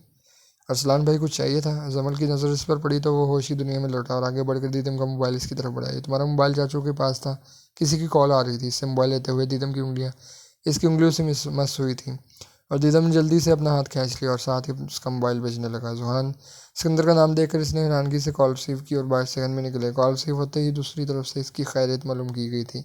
इसने मोबाइल कान से उठाकर इसे घूरा। मैं समझा तुम सो चुकी हो कि इतनी जल्दी नहीं सोती मैं, इसने बर्जस्ता कहा था। मुझे तुमसे कुछ कहना है, लेकिन तुम बुरा तो नहीं मानोगी? बुरा मानने वाली बात हुई तो बुरा तो मानूंगी। इसकी बात पर इसने दांत पीसे। अच्छा, एक बात बताओ, मजनू, रांझा और फरहाद जो इश्क में अमर हो गए, इनके बारे में तुम्हारा क्या ख्याल है? वो तो सब अफसानवी बातें थी, कहने की हद तक ही था सब कुछ। हकीकत में आजकल कौन किसके लिए जान देता है? मैं दे सकता हूँ जान तुम्हारे लिए। इसकी बात पर वो चुप हो गई। वो बोली तो उसे अपनी आवाज़ ही बहुत दूर से आती महसूस हुई। आप जानते हैं क्या कह रहे हैं? जी जानता हूँ, सब कुछ जानता हूँ। ये भी तुम मेरी नहीं हो सकती, लेकिन मैं ज़िंदगी कि किसी मोड़ पर पछताना नहीं चाहता, इसलिए सोचा एक ट्राई करके करने में क्या हर्ज है। हर्ज है क्योंकि मैं अपने जुमला को किसी और के नाम कर चुकी हूँ, लेकिन मुझे इससे कोई फ़र्क नहीं पड़ता। इसकी तेज़ आवाज़ पर वो भी गुस्सा हो गया। अगर मैं चाहूँ तो अभी इसी पल तो मेरी हो सकती हूँ, लेकिन मैं तुम्हें तुम्हारी मर्ज़ी से हासिल करना चाहता हूँ। तुम्हारी खुशी में मेरी खुशी है, और अगर तुम्हारी खुशी वो शख्स अरसलान जमाल है तो मैं रास्ते में नहीं आऊँगा। और दीदम की सुने बगैर इसने कॉल काट दी थी। वो कॉल बंद करके मुड़ी तो अपने पीछे अरसलान जमाल को खड़ा पाया। वो अंदाज़ा नहीं कर सकी कि वो कब से वहाँ खड़ा है। वो मोबाइल हाथ में लिया जब कश्मकश में अपने पाँव को देखने लगी, तभी इसने इसके हाथ को अपनी गिरफ्त में जकड़ लिया था और गोल्ड की एक बेहद नफीस सी अंगूठी इसकी उंगली में डाली। हमारी मंगनी नहीं हुई थी इससे, तुम अपनी इंगेजमेंट रिंग समझ लो। वो लो देती नज़रों से इसे देख रहा था। इसकी आंखों में जज्बात का एक समंदर था। मैं कल पाकिस्तान जा रहा हूँ, मैं अब मज़ीद इंतज़ार नहीं कर सकता, मैं जल्द से जल्द रुखसती चाहता हूँ। इसकी बात पर दीदम की आंखों में आंसू चमकने लगे। इसकी मोहब्बत को कामलियत मिल गई थी। दो तरफ़ा प्यार खुदा की तरफ से एक तोहफ़ा होता है और वो इस तोहफे से नवाजी गई थी। वो खुश थी, बहुत खुश। इसे लग रहा था वो हवाओं में उड़ रही है, लेकिन वो अपने मुस्तकबिल से बेखबर थी। आने वाला वक्त इसके लिए बहुत कड़ा साबित होने वाला था। हर मोहब्बत करने वाले को मोहब्बत का खराज अदा करना होता है, इसे सोच समेत अदा करना था। हसीन ज़िंदगी है, हसीन राहें हैं, तुम और मैं मिले हैं, नसीबों की सदाएं हैं। वो अपने बाएं हाथ की तीसरी उंगली में जो तो अंगूठी पर नजरें टिकाए मुस्कुराई जा रही थी जब अरसलान जमाल ने इसके करीब आकर रुका। वो अंगूठी से नज़र उठाकर इसे देखने लगी। बात सुनो, लड़कियां मुझे देखकर स्पेल बाउंड हो जाया करती हैं, इसलिए ख्याल करना। तो बा इतना गुरूर? बाबा कहते हैं मुझ पर गुरूर सजता है। वैसे ही यकीन दिला रहा था। सही कहते हैं, गुरूर तो सजता है आप पर। बड़े आराम से मान गई हो। वो जवाब तो देना चाहती थी, लेकिन तभी ज़हरा खातून ने इन दोनों को बुला लिया कि वो भी आकर जमल से मिल लें। तभी वो दोनों चलते हुए जमल और रेहान के दाएं बाएं बैठ गए और रस्म के मुताबिक दोनों को मिठाई खिलाई। तभी जमल की नज़र इसके हाथ में मौजूद अंगूठी पर गई। दीदम, वाओ कितनी प्यारी ड्रिंक है। इसकी बात पर ज़ारा खातून और मरियम खातून भी इन दोनों की तरफ मुतवज्जो हो गई। ज़ारा खातून ने भी आगे बढ़कर इसके हाथ में मौजूद अंगूठी देखी और सवालिया नज़रों से दीदम को देखा, जिस पर इसने नज़रें झुका ली। ज़ारा खातून ने एक नज़र अरसलान को देखा, जिसने इन्हें आंख से इशारा किया, और ज़ारा खातून ने एक सरशार सी नज़र दीदम पर डाल ली। अरसलान ने इसे एक हफ्ते में इनके सारे खदशात ख़त्म कर दिए थे और वो मुतमिन हो गई थी, जबकि दीदम कमाल कहीं और ही पहुंची हुई थी। 7 साल पहले की बहुत सारी तकलीफ दह यादों में से एक और याद इसके ज़हन के दरीचों में झिलमिलाई थी। वो इसे लेकर अपने दोस्तों की तरफ जिससे दी गई पार्टी में लेकर गया था। अरसलान जमाल ने तो शायद इसे नज़र भरकर भी ना देखा था, और वो नहीं जानती थी कि अरसलान जमाल के दोस्तों में सामिया चौधरी भी शामिल है। ये निकाह के बाद इसकी सामिया चौधरी से पहली मुलाकात थी। ट्रेंडी से फ़्राक में दुपट्टे से आज़ाद बेहतरीन मेकअप किए दीदम कमाल ने तो सबको ही इम्प्रेस कर दिया, मासवाए अरसलान जमाल के। जबकि सामिया चौधरी तो इसे देखकर एक पल के लिए हैरान रह गई। इसके सामने तो कुछ दिन पहले वाली टीनेजर दीदम कमाल थी, लेकिन यहाँ तो वो अक्सर बदली हुई लग रही थी। जबकि दीदम ही जानती थी कि ड्रेसिंग और मेकअप इसकी माँ का ही कमाल था। इसकी तो इस सब में 0% भी दिलचस्पी ना थी। सामिया चौधरी को मुकाबला सख्त होने का इम्कान साफ नज़र आ रहा था। वो एक साइड पर रखी चेयर पर बैठ गई। तभी अरसलान का दोस्त राफे इसके पास आकर बैठा था। तभी एक साइड पर बैठे अरसलान के दोस्तों ने सीटी बचाकर जोमानी अंदाज में इसे देखा था। दीदम ने मुड़कर अरसलान की जानिब देखा था। फिर से महसूस हुआ अरसलान ने इन्हें कुछ कहा है। ये आंखों में टोक दिया। इसे ठीक तरह से समझ नहीं है, लेकिन कुछ गलत महसूस हुआ था। खाने के दौरान सामिया चौधरी इसके पास आकर बैठ गई। तुम कैसी हो? तुम जानती हो अरसलान तुमसे निकाह नहीं करना चाहता था, लेकिन फिर अपने बाबा के आगे मजबूर हो गया था। लेकिन इसने मुझे बताया है कि शायद तुम भी इससे शादी से राज़ी नहीं हो, तो मैंने ही इसे मशवरा दिया था कि वो तुम्हें यहाँ ले आए। दीदम एक लम्हे के लिए तो अपनी जगह पर जम सी गई।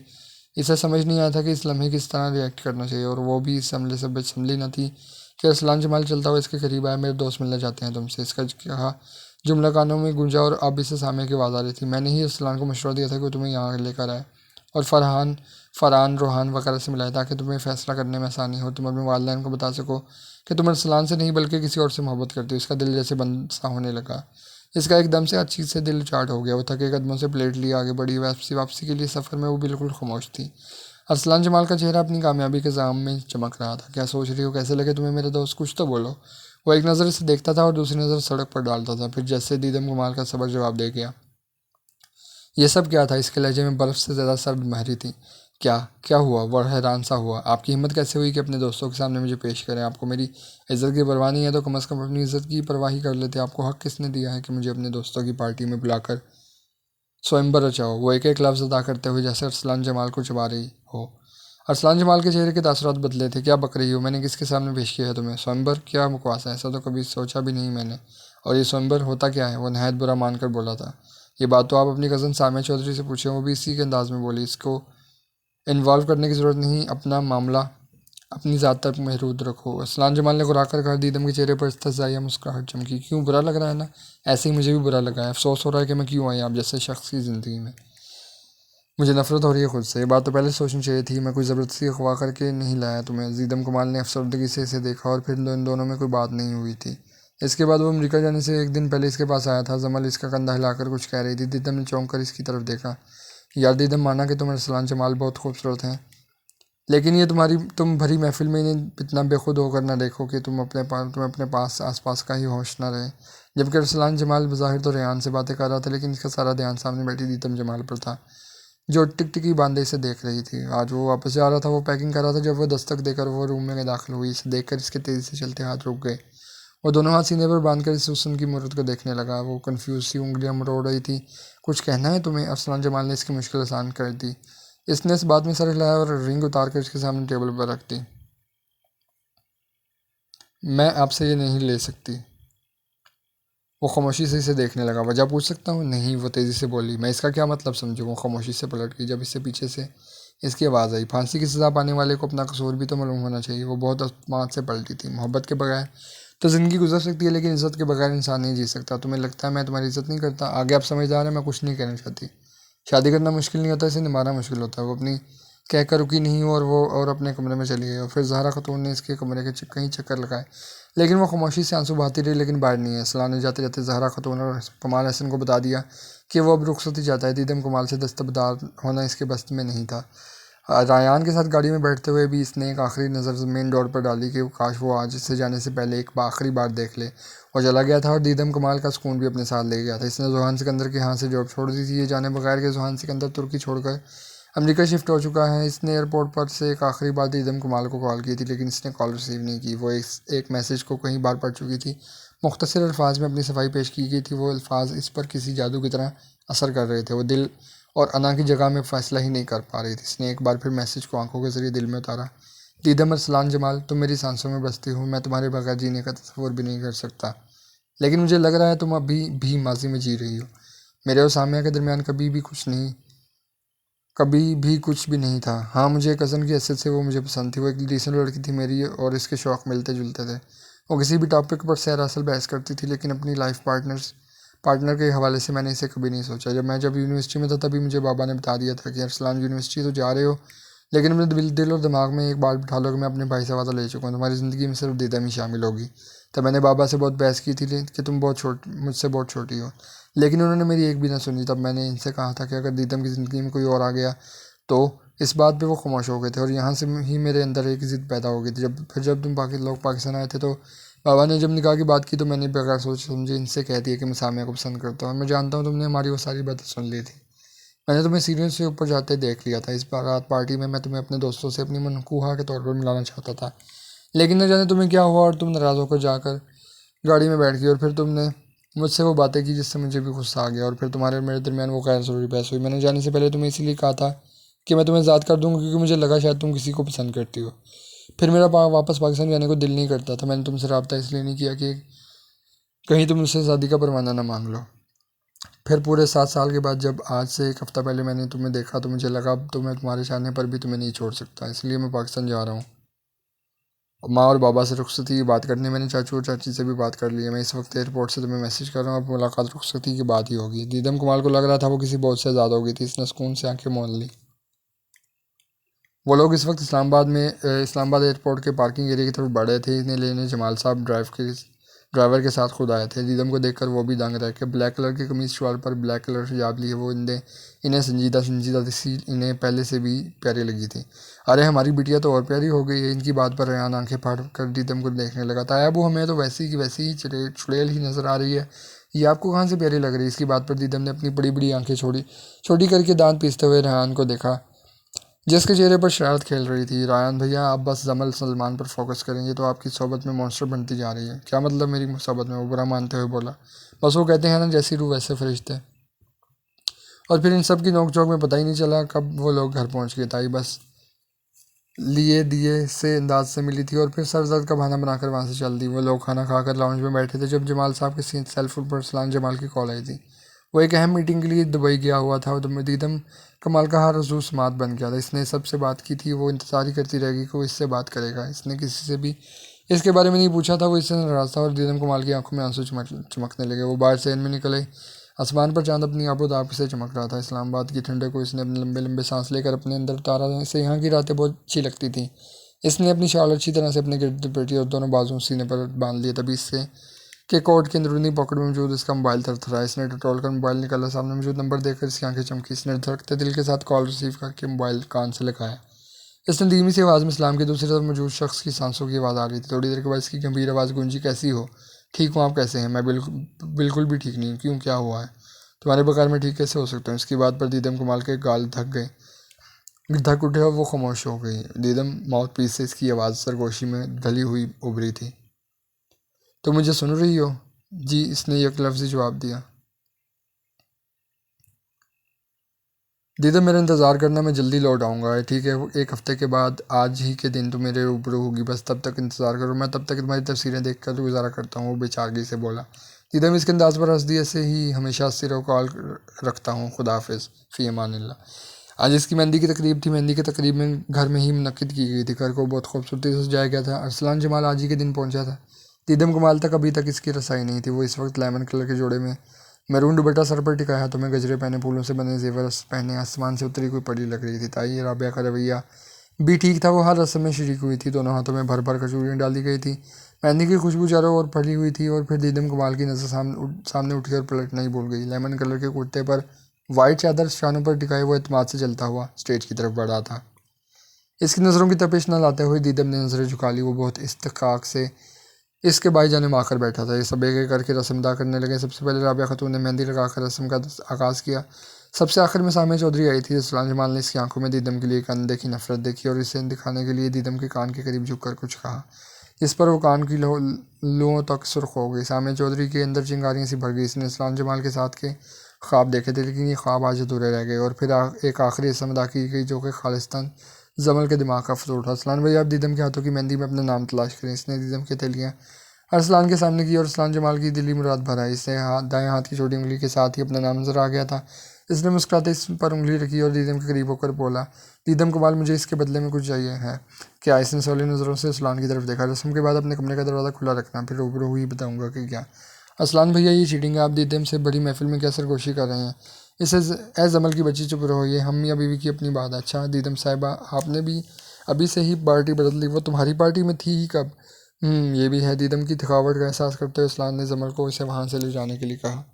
दीदम जमल का हाथ पकड़कर स्टेज से नीचे उतर रही थी जब स्टेज पर जलते चिरागों पर दीदम का दुपट्टा आ गया और देखते देखते आधे से ज़्यादा दुपट्टे ने आग पकड़ ली।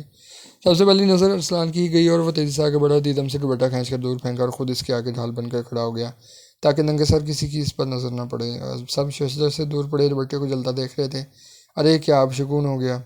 ये अच्छा नहीं होता। ये लड़की मनूस ना हो। देखो, इसका सारा दुपट्टा ही जल गया। सलाम जमाल ने जिस तरफ से ये आवाज़ आई थी इस तरफ एक कहर बड़ी नज़र डाली और रोती धोती दीदम को बाहों के सार में वहाँ से ले गया। कमरे में पहुँचने तक इसने रो रो कर अपना बुरा हाल कर लिया था। अरसलान इसे अपने कमरे में ले आया था। इसे बेड पर बिठाकर इसके दोनों हाथों को थाम कर अपने लबों से इसके सारे आंसू चून लिए। इसकी इस हरकत पर दीदम गुमाल अपनी जगह पर साकित रह गई। इसे साकित और जामिद होता देखकर इसकी इससे शरारत फड़की।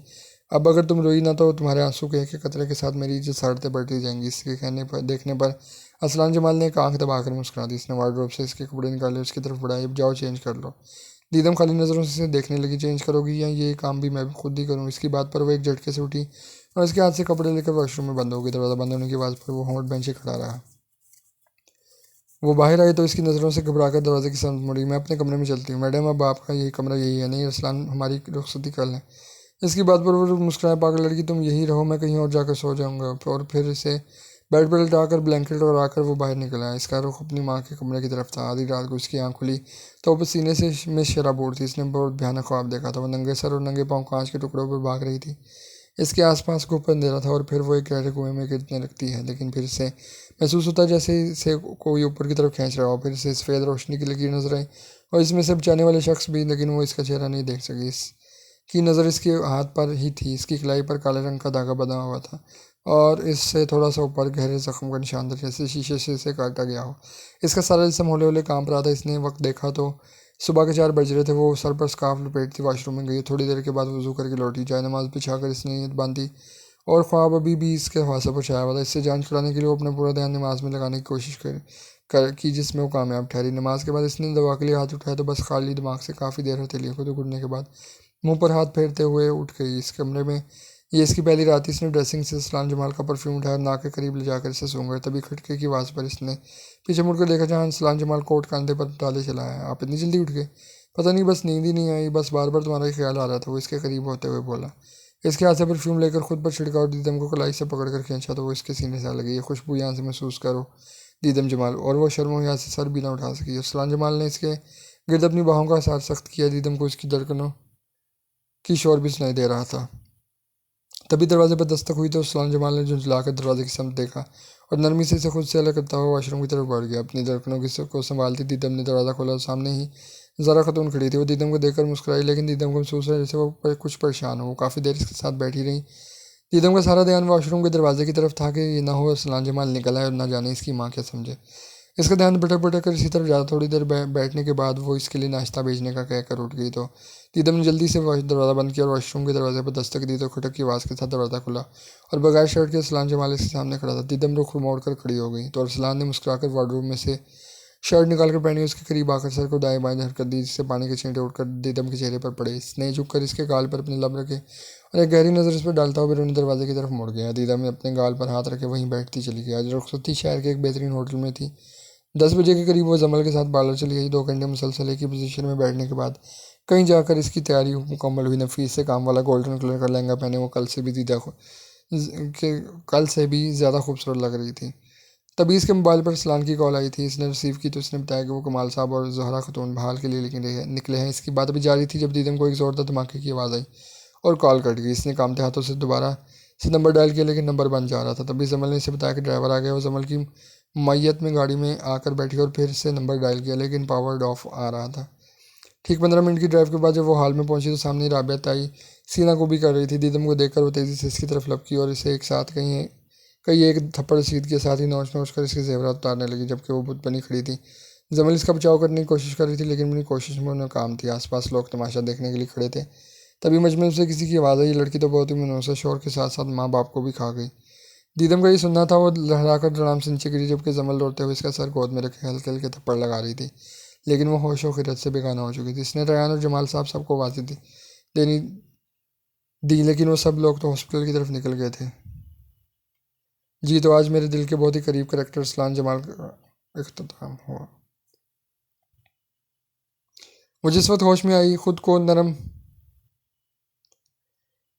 बिस्तर पर पाया। जमल इसके पास बैठी आंसू बहा रही थी। बाहर से रोने और बैन करने की आवाज़ें आ रही थी। वो उठकर तेज़ी से बाहर की तरफ भागी जहाँ इसके माँ बाप और शोहर का जनाजा रखा था। कुछ लोग इसे तरहम से और कुछ नफरत से इसे देख रहे थे। वो भागकर बाप की चारपाई तक पहुंचे।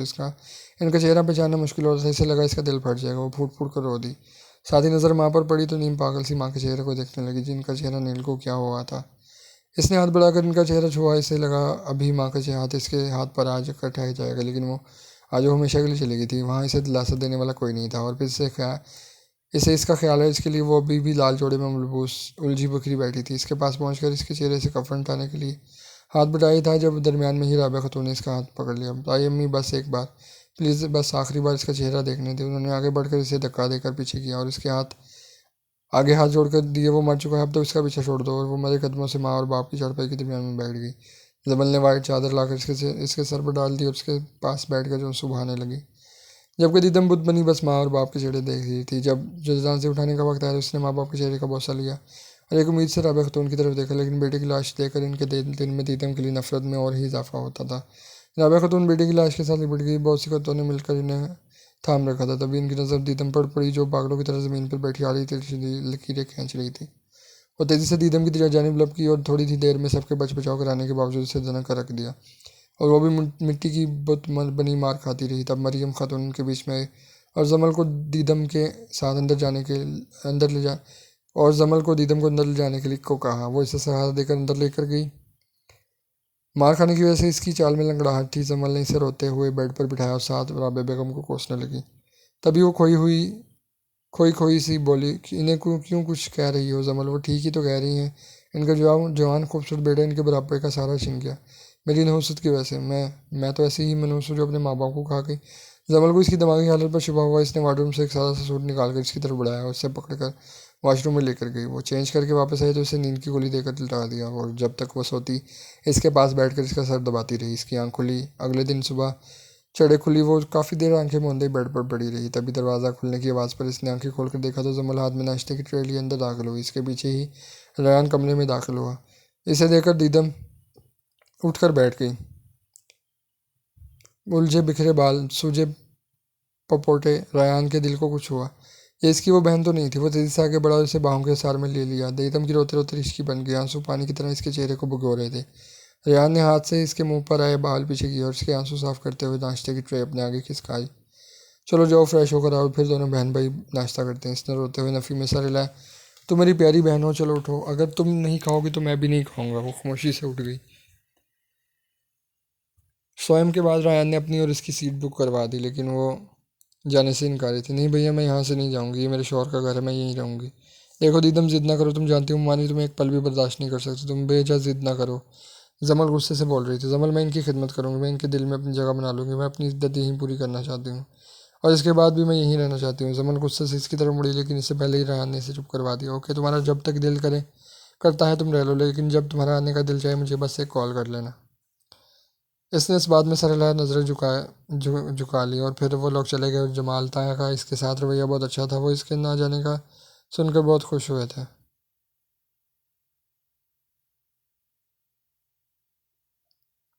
राबिया तई से एक आंख भी नहीं देखना चाहती थी। वो इनके सामने कम ही आती थी। इसने हंसना बोलना छोड़ दिया था।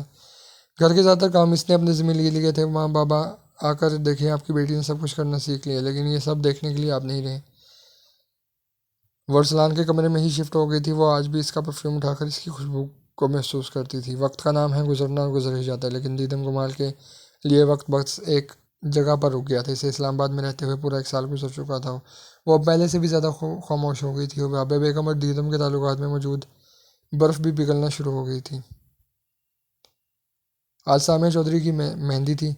जमाल साहब और राबिया बेगम दोनों गए थे। दीदम इनके बहुत इसरार के बाद भी नहीं गई। शादी वाले दिन जमाल साहब की नाराज़गी की वजह से वो चली गई। ब्लैक कलर के कपड़ों पर ब्लैक बड़ी सी चादर रखे और एक अलग थलग कोने में बैठ गई। इसे आज भी लोगों की बातों से डर लगता था और फिर इसे खुद से नफरत होने लगती है। वो लोगों का सामना करने से घबरा कर कहीं जाती ही नहीं थी। फिर भी किसी न किसी की नज़र इस पर पड़ ही जाती और इनकी बातें इसका दिल छलनी कर जाती। इस वक्त बीस से के करीब बैठी औरतों की बातें सुनकर वह दिल बर्दाश्त होकर बाहर की तरफ भागी, ताकि वह जमाल साहब को बताकर घर जा सके। तेजी से निकलते हुए इसकी किसी के साथ जोरदार टक्कर हुई। वो अपने हवासों में नहीं थी, जबकि टकराने वाला शख्स अपनी जगह पर मुंजमद हो गया था। दीदम कुमाल इसके मुंह से सरगोशी नुमा आवाज़ निकली थी। इसने अपने करीब खड़े अपने दोस्त से इशारे से इसके बारे में पूछा। क्या बताऊँ यार, वो अफसरदगी के साथ बोला। क्या मतलब, ऐसे क्यों कह रहे हो? जोहान सिकंदर बेचैनी से बोला। वो यहाँ अपनी दोस्त फरहान चौधरी की बहन की शादी में आया था। फरहान और इसमें और इसकी अमेरिका में दोस्ती हुई थी। और वो इसके बहुत असरार पर इस वक्त इस्लामाबाद में मौजूद था। फरहान, बोलो ना, क्या हुआ है इस लड़की के साथ? यार, ये हमारे कज़न की मनकूहा थी। दोनों की शादी वाले दिन हमारा कज़न और उनके अम्मी अबू एक एक्सीडेंट में फौत हो गए थे। इसके बाद बेचारी को सब ने मनहूस करार दे दिया। तो ये अभी कहाँ होती है? अभी वहीं हमारी पप्पो के घर ही। जी, अपने शौहर के फौत हो जाने के बाद भी। जी, इसके मेके में कोई नहीं है?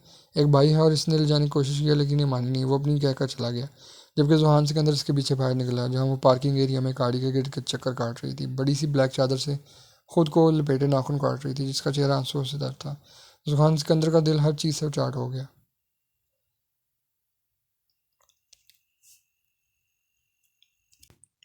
जमाल अहसन और जुहान सिकंदर आमने सामने बैठे थे। जुहान सिकंदर ने दीदम के बारे में सुनते ही ये फैसला कर लिया कि वो अब पाकिस्तान से वापस अकेला नहीं जाएगा। और आज शादी के दूसरे दिन ही वो जमाल हसन के रूबरू था। इसने लगी लिपटी लगाए बगैर डायरेक्ट अपना मुद्दा इनके सामने रखा। मेरा नाम जुहान सिकंदर है। मैं तुर्की में मुकीम पाकिस्तानी इंडस्ट्रियलिस्ट मुस्तफ़ा सिकंदर का इकलौता पोता हूँ। मेरे माँ बाप में मैं जब बहुत छोटा था तभी इस दुनिया से चले गए थे। मेरी परवरिश मेरे दादा ने की है और वो उर्दू और इंग्लिश मिला जुला कर अपनी बात इनके सामने रखने की कोशिश कर रहा था। आपकी बहू दीदम कमाल मेरी एम्प्लॉयर रह चुकी हैं। मेरे दादा मेरा रिश्ता लेकर कमाल साहब के पास गए थे और तब दीदम इस्लान के निकाह में थी। ये बात हमें बाद में ही पता चली थी। मैं आज आपके पास दस्ते सवाल लेकर हाजिर हूँ। मैं आपसे दीदम कमाल का हाथ मांग रहा हूँ। मेरे दादा आपसे बात करना चाहते हैं। इसने कोट की पॉकेट से मोबाइल निकालते हुए कहा। वो सफ़र नहीं कर सकते, वरना वो खुद आपके पास आते हैं। इसने मोबाइल पर नंबर डायल करके मोबाइल जमाल हसन की तरफ बढ़ाया। तज़ब्ज़ब के शिकार जमाल हसन ने मोबाइल कान से लगाया तो दूसरी तरफ शफ़क़त भरी आवाज़ सुनाई दी। रस्मी इस्लाम दुआ के बाद मुस्तफ़ा सिकंदर असल बात की तरफ आए। मैं आपसे दीदम बेटी का हाथ मांगता हूँ अपने पोते के लिए। देखिए बुज़ुर्गों, आपकी बात ठीक है, लेकिन मैं दीदम का कोई फ़ैसला खुद नहीं कर सकता। इसका जो भी फैसला होगा वो इसका भाई ही करेगा। आप इसकी फ़िक्र ना करें। मैं आज और अभी रायन के पास जा रहा हूँ। बस आप अपनी मर्ज़ी बताएं। मैं क्या कह सकता हूँ? मेरा बेटा तो अब इस दुनिया में है ही नहीं, तो मैं कब तक इसे यहाँ रख सकता हूँ? मैं चाहता हूँ वो इसे भूल कर ज़िंदगी में आगे बढ़ जाए। फिर ठीक है, मैं रायहान के पास जाकर आपसे बात करता हूँ, और साथ ही कॉल रख दी। जमाल हसन ने मोबाइल जुहान की तरफ बढ़ाया, जो इस दौरान बिल्कुल खामोश बैठा था। थोड़ी देर बैठने के बाद वो उठकर चला गया। घर से निकलते वक्त इसने दीदम कमाल को देखा था, जो सीढ़ी पर बैठी हमेशा की तरह ब्लैक चादर लपेटे घुटनों में सर्दी बैठी थी। वो जाने के बावजूद इसका चेहरा नहीं दे सका और सर झुटकता अपनी गाड़ी में आ बैठा। जमाल साहब, ये कौन था? ये तुर्की से आया है। रायहान ने इसे भेजा है। रायहान इसके साथ दीदम की शादी करना चाहता है। उन्होंने सच झूठ मिलाकर भी। जमाल साहब, ये कौन था? ये तुर्की से आया है। रायहान ने इसे भेजा है। रायहान इसके साथ दीदम की शादी करना चाहता है। उन्होंने सच झूठ मिलाकर बीवी को बताया। अच्छा, अभी मेरे बेटे का कफन भी मैला नहीं हुआ और वो अपनी बहन की किसी और से शादी करने जा रहा है।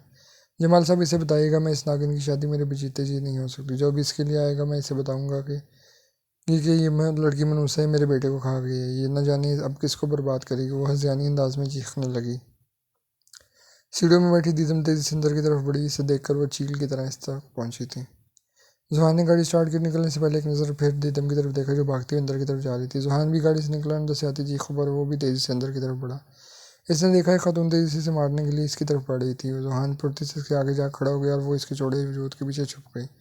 वो औरत जुहान को सामने देखकर ठिठक कर रह गई। तुम इस लड़के से शादी करना चाहते हो? ये मनहूसा खा जाएगी तुम्हें भी और तुम्हारे ख़ानदान को भी। इसे अपने सामने खड़ी खातून पर तरस आया, जो बेटे के गम में नीम पागल हो गई थी। इसने आगे बढ़कर इन्हें बाहों के सार में ले लिया और वो अजीब से सांस से इसे देखने लगी। वो इन्हें वैसे ही लिए सामने पड़े सोफों पर बैठा दिया और खुद पंजों के बल इनके पाँव के पास बैठ गया। आप जानती हैं, जब हम पैदा होते हैं ना, तो हमारा इस दुनिया से जाने का दिन भी लोहे महफूज में लिख दिया जाता है।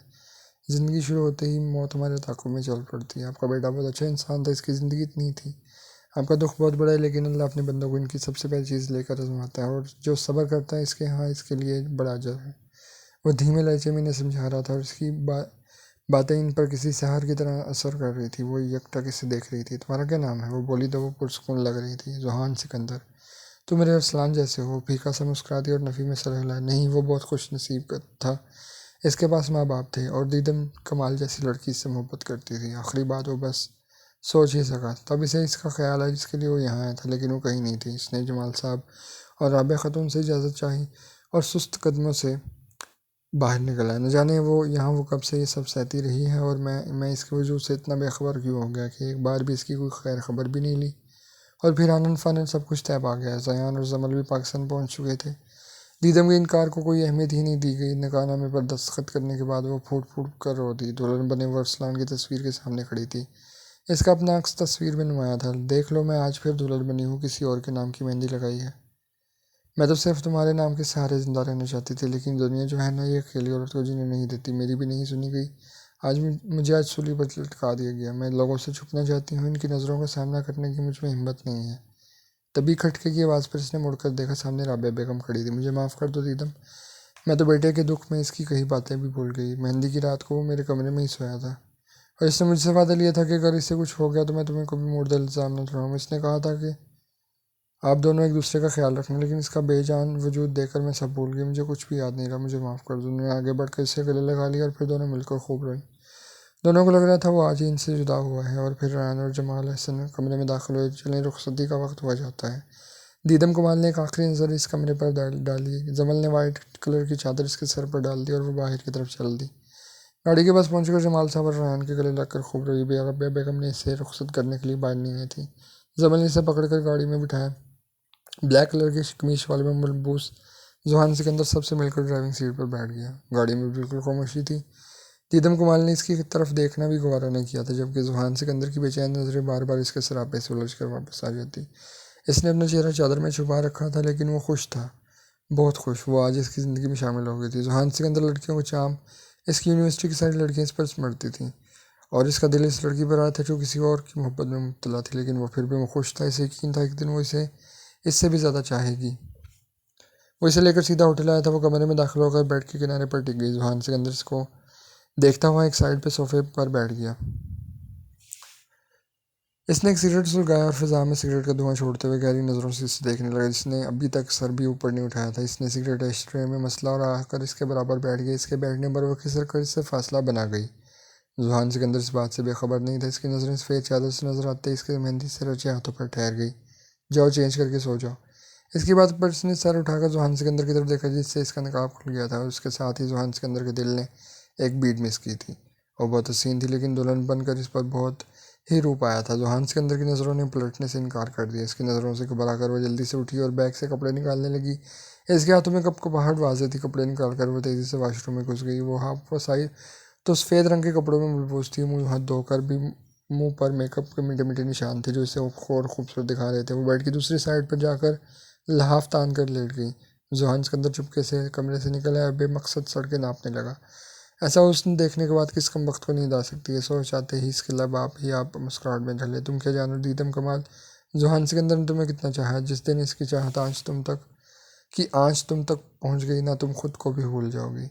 वो ना जाने वो कौन सी घड़ी थी जब रब ने तुम्हारी मोहब्बत मेरे दिल में डाली और मैं सब कुछ भूल गया। अपनी सोचों में डूबे इससे दूर कहीं मौज़न की आवाज़ सुनाई आई और इसने अल्लाह का शुक्र अदा करने के लिए कदम मस्जिद की तरफ बढ़ा दी। नमाज़ पढ़कर वो कितनी देर ही बेमकसद हाथ गोद में रखे बैठा रहा और फिर वह सजदा रेज़ हो गया। मेरे रब में एक औरत की मोहब्बत मुझे तेरे दर पर लेकर आई। मैं तेरा गुनहगार बंदा था, इसने मुझे अपने पास बुलाया, चाहे वजह जो भी हो, लेकिन मैं जानता हूँ बुलावा तुम्हारी तरफ से ही आया है। मेरे रब मेरे दिल में इसके लिए मोहब्बत जगाने वाले, मुझे इससे नवाजने वाले इसके दिल में भी मेरे लिए मोहब्बत डाल दे। इससे आगे इसके मुँह से अल्फाज ने निकलने से इनकार कर दिया और वो आंसू से तर चेहरा लिए वहाँ से निकला। इसकी आंख नमाज के वक्त खुली थी। पहले पहले तो इसे समझ नहीं आई कि वो कहाँ है। जब आवाज़ बहाल हुई तो इसने अपनी बाईं साइड नज़र दौड़ाई तो खाली जगह देखकर वो उठकर बैठ गया। ऐसा लग रहा था जहाँ वहाँ रात को कोई सोया ही ना हो। वज़ू करके नमाज़ पढ़कर इसने दुआ के लिए हाथ उठाया तो सलाम जमाल की मग़फ़िरत के लिए दुआ करते करते इसके आंसू इसके गालों पर बहने लगे। बहुत सार होने के बाद इसने अपने आंसू साफ़ किए और तहिया कर लिया था कि वो अब इसे नहीं सोचेगी, क्योंकि वो अपने जुमला को किसी और के नाम कर चुकी हैं और अब वो इस शख्स की वफादार रहने की कोशिश करेगी। तभी दरवाजे से वो अंदर दाखिल हुआ। कोट कंधे पर डाले मुजमहिल सा लग रहा था। वैसे देखते हुए अपनी जगह से खड़ी हो गई। वो वार्डरोब से अपने कपड़े लेकर वॉशरूम में घुस गया। चेंज करके लौटा तो बेड पर बैठकर एक नज़र इसकी तरफ एक तरफ खड़ी दीदम पर डाली। शाम 5 बजे की हमारी तुर्की के लिए फ़्लाइट है। मैं थोड़ी ही देर सोना चाहता हूँ, ज़ोहर तक मुझे उठा देना। तुमने नाश्ता करना है तो इंटरकॉम पर ऑर्डर कर लो। जोहान की बातों के जवाब में इसने सर इस बात में हिलाया। सामने पड़े सोफे पर बैठ गई। भूख तो इसे महसूस ही नहीं होती थी।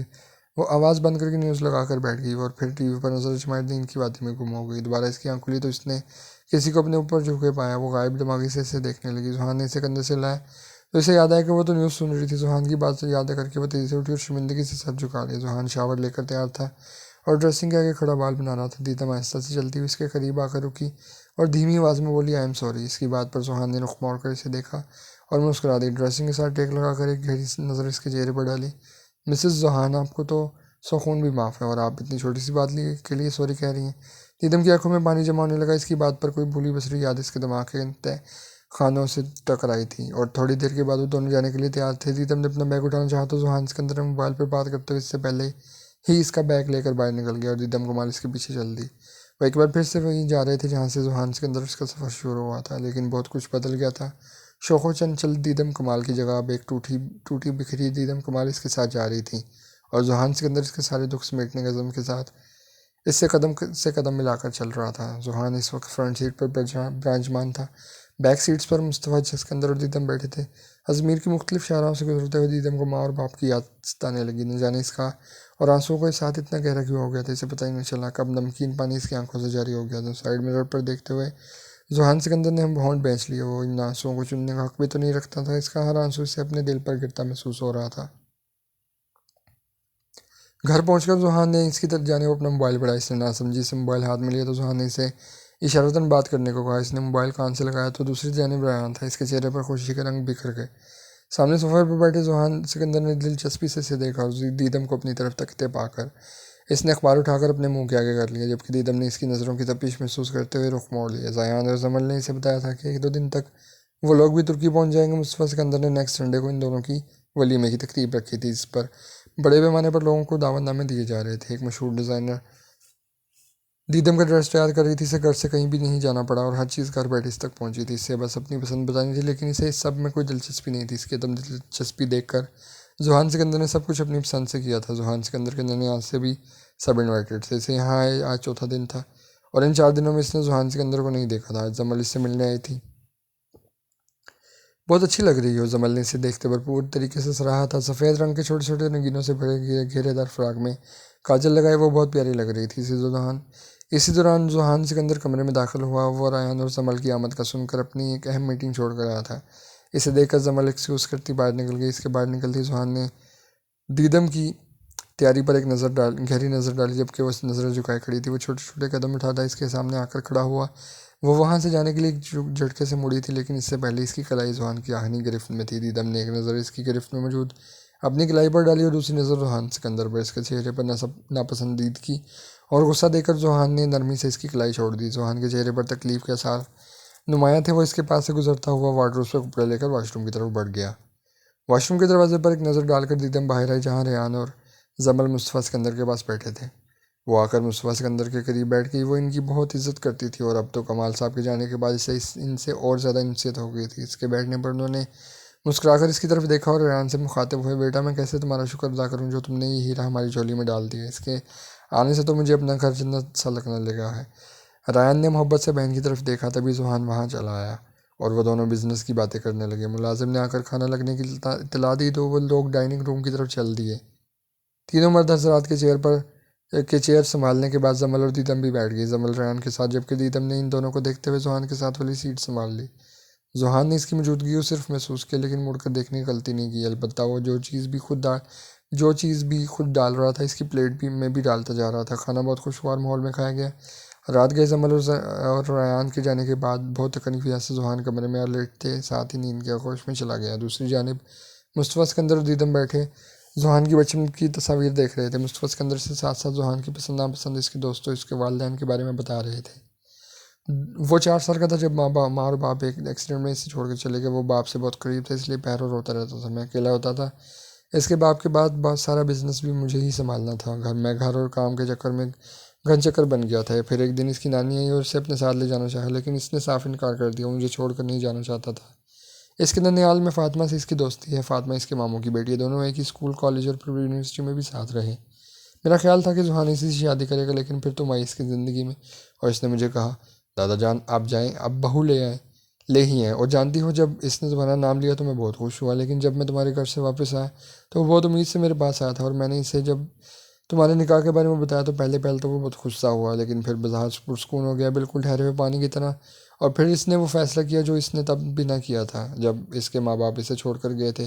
वो अमेरिका चला गया मुझे यहाँ अकेला छोड़कर। और जब मैं इससे शिकवा करता कि मुझे अकेला छोड़ गया तो वो हंस कर कहता, दादा जान शादी कर लें। बातें करते दोनों को पता ही नहीं चला कि कब फजर हो गई और फिर वो नमाज़ पढ़कर अपने कमरे में चली गई। जुहान की जिस वक्त आँख खुली धूप खिड़कियों से छन छन कर अंदर आ रही थी। वो उठने लगा जब इसकी नज़र अपने सीने पर रखे दीदम के हाथ पर पड़ी, जो एक हाथ इसके सीने पर रखे जबकि सर इसके कंधे के करीब रखे सो रही थी। वो इस पल को कैद कर लेना चाहता था। वो वापस लेट गया और हाथ बढ़ाकर इसकी आंखों पर आए बाल पीछे किए। वो सोते हुए ज़रा सी किस्मत और सर जुहान के कंधे पर रख दिया। जुहान अपनी जगह साकत सा रह गया। इसके बालों से उठती खुशबू इसे मदहोश कर रही थी। इसने करवट ली और इसका सर अपने बाजुओं पर रखकर आंखें मोल ली। फातिमा है। जुहान जो भी अपनी जानों के घर से फातिमा के साथ लौटा था, इसने ना लाउंज के आरामदेह सोफे पर बैठी थी दम से इसका तारुफ कराया। फातिमा ये दीदम है। दीदम ने जुहान की तारीफ करवाने पर अपने मोबाइल से नज़र उठाकर सामने खड़ी लड़की को देखा तो नज़र पलटना भूल गई। सुर्ख रंग के फ्राक जिस पर ग्रीन कलर की पत्तियां बनी हुई थी, गोल्डन कलर के सिल्की बाल पुश पर फैले हुए थे, रेड हाई हील में मुकैद इसके दूध या सफ़ेद पाँव तवज्जो का मरकज़ थे। दीदम बहुत फुर्सत से इसका जायजा ले रही थी, जबकि फातिमा ने एक नज़र दीदम को देखने के बाद दोबारा नहीं देखा था। वो वापस जुहान की तरफ मुड़ गई थी, जबकि जुहान दीदम को देख रहा था, जो टिकटिकी बांधे फातिमा को देख रही थी। फातिमा ने जुहान को मुतवज्जो न पाकर एक तेज़ नज़र दीदम पर डाली, जिस पर वो गड़बड़ा कर वापस अपने मोबाइल की तरफ मुतवज्जो हो चुकी थी। जुहान, लगता है तुम्हारी वाइफ को मेरा आना पसंद नहीं आया। मेहमान के आने पर इसे बैठने का ही पूछ लेते हैं। तुम कोई पहली बार तो यहाँ नहीं आई हो। वैसे भी मेरी बीवी अभी खुद भी मेहमान ही है, अभी तो हमारा वलीमा भी नहीं हुआ। जुहान को इसकी बात नागवार गुजरी थी। तभी वो दीदम की वकालत करते हुए बोला था, तो मिस दीदम अपने बारे में कुछ बताइए।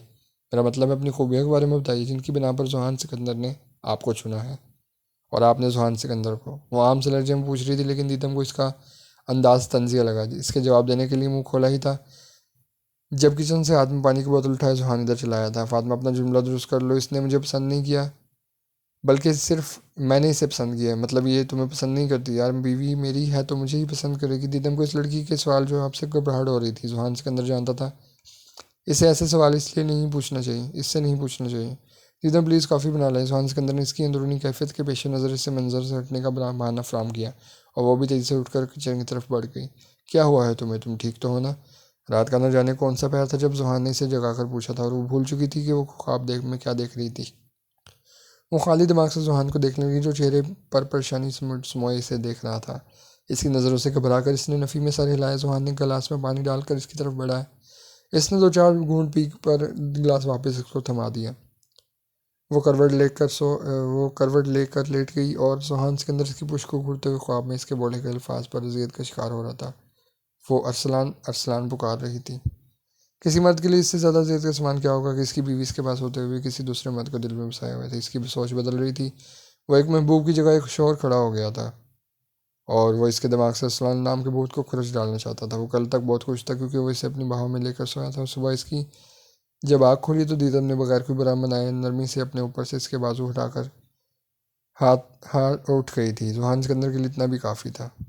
इस पल न जाने वो इतना जज्बाती क्यों हो रहा था। इसे इस्लाम हाँ दिल का हाल सुनाने के लिए किसी सामे की अशद ज़रूरत थी। वलीमे की तकरीब में दीदम को स्टेज पर बिठाया जा रहा था। वीडियो मेकर अपने काम में मशगूल था। मूव और ग्रीन कलर के लहंगे पर जेवरात से लदी बेहतरीन मेकअप किए वो कमाल लग रही थी। 3 पीस सूट में मलबूस जुहान सिकंदर की शान ही निराली थी। वो यकीन करने में मुतामिल था कि ये सजी सवरी हुस्न की मूरत इसके लिए सजी है। तकदीर के खेलों को कौन समझे। दीदम कुमाल एक बार पहले भी सजी थी अपने पूरे दिल से, लेकिन इसका दिल उजड़ गया था।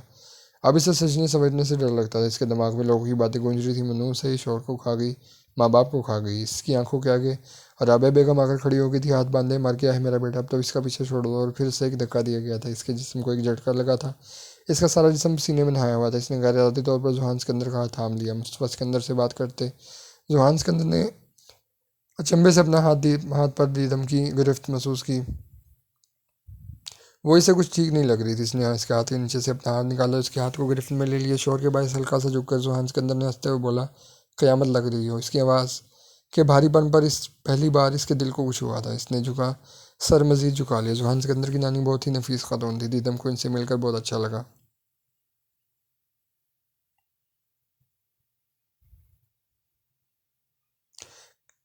खनकती हंसी, शरीर लहजे पानी के जैसे शफाफ मुस्कुराहट वो सबके चेहरों पर नजर दौड़ा रही थी। हर बंदा खुश और मुतमिन लग रहा था। और फिर इसने अपने अंदर झांका तो एक डर कहीं छुप कर बैठा हुआ था। इसने जुहान सिकंदर के हाथ में मुक़य्यद अपने हाथ पर एक नज़र डाली। वो बहुत खुश लग रहा था। दीदम पूरी जान से काम गई। अगर इस बार फिर से कुछ ऐसा हुआ तो वो मर जाएगी। जुहान सिकंदर ने इसकी तरफ देखा। इसके होंठ नीले पड़ रहे थे। इसके हाथ में मौजूद इसका हाथ कांप रहा था। वो इसे ठीक नहीं लग रही थी। इसकी परेशानी सवा हो गई। और फिर इसने संभल के हमरा से घर भेज दिया। सब लोग हैरान थे। दुल्हन कहाँ गई। फिर जुहान ने मुस्तफ़ा सिकंदर को बताया कि वो ठीक नहीं है। मेहमानों के जाने के बाद वो दोनों भी घर लौट आए। रयान भी इनके साथ था। गाड़ी की हॉर्न की आवाज़ सुनकर जमल नीचे आ गई। उन्हें बताया कि वो सो रही है। रयान और जमल के जाने के बाद वो कमरे में अंदर जाते ही पहली नज़र बिस्तर पर गई जहाँ वो घड़ी बनी सो रही थी। वो अपने कपड़े लेकर वॉशरूम में घुस गया। लाइट ऑफ करके बेड पर लेट कर दीदम कमाल की जानिब करवट ली कि वह नींद के की दवाई के ज़ेरे से सो रही थी। जुहान सिकंदर ने हाथ खींचकर इसे अपने करीब कर लिया। आज का इसका रूप बार बार इसकी आंखों के आगे लहरा रहा था, और आज दूर रहना तो नामुमकिन था। इसे अपने हिसार में लेकर इसने आंखें मोल ली। इसके बालों से उठते खुशबू पर वो मदहोश हो रहा था, लेकिन इसकी सेहत के पेश नज़र खुद पर बंद बांध कर पड़ा रहा। दीदम कुमार के होंठ इसके सीने में छू रहे थे, तो जुहान सिकंदर के लिए बस इतना ही काफ़ी था। वो इतने गहरी नींद सोया कि इसे दीदम कुमार को अपने पास से उठकर जाना भी महसूस न हुआ। तैयार होकर नीचे आया तो वो डाइनिंग पर बैठी नाश्ता कर रही थी। जुहान इसके बराबर बैठा तो इसने सर उठाकर इसे देखा, और पहली बार जुहान सिकंदर को महसूस हुआ कि वो इससे नजर चुरा रही है। मुस्तफा सिकंदर के कहने पर इसने जुहान के कप में चाय उंडेली तो इसके हाथों की कप को पहाड़ महसूस की। रॉयल ब्लू पैजामा और लॉन्ग शर्ट और हम रंग दुपट्टा सर पर जमाए वो बहुत खूबसूरत लग रही थी। मुस्तफा सिकंदर इन दोनों को अकेला छोड़कर उठ गए। जुहान सिकंदर ने नाश्ता ख़त्म करके एक नज़र इस पर डाली। मैं समझ सकता हूँ दीदम, तुम जितना वक्त चाहो ले लो। मैं इंतज़ार की लज्जत चखने को तैयार हूँ। ये मेरे हिस्से में आनी चाहिए। मोहब्बत की आजमाइश समझ कर इसने हंसकर दीदम को हल्का करना चाहा और झुककर इसके कदमों से एक फूल उठा लिया। शायद इंतज़ार का, आजमाइश का, मोहब्बत का। दादाओं का कौल है, मोहब्बत महज एक दूसरे की तरफ देखने का नाम नहीं बल्कि एक ही सम देखने का नाम है। जहाँ देखा बस इसे ही देखा, जिससे मोहब्बत की बस इसी से मोहब्बत की, जिसे चाहा बस इसी को चाहा। राहें बदलने वाले, शहर बदलने वाले, मुल्कों मुल्कों फिरने वाले मोहब्बत की रमज़ों को समझ सकते हैं। जर्मल दस्ताइल का कौल है, मोहब्बत औरत की ज़िंदगी होती है और मर्द की ज़िंदगी का महज एक वाक़या। जमल, ज़रा मेरे दुश्मन को बताओ, मैं 10 माह पहले जोड़े गए रिश्ते को तोड़ रही हूँ।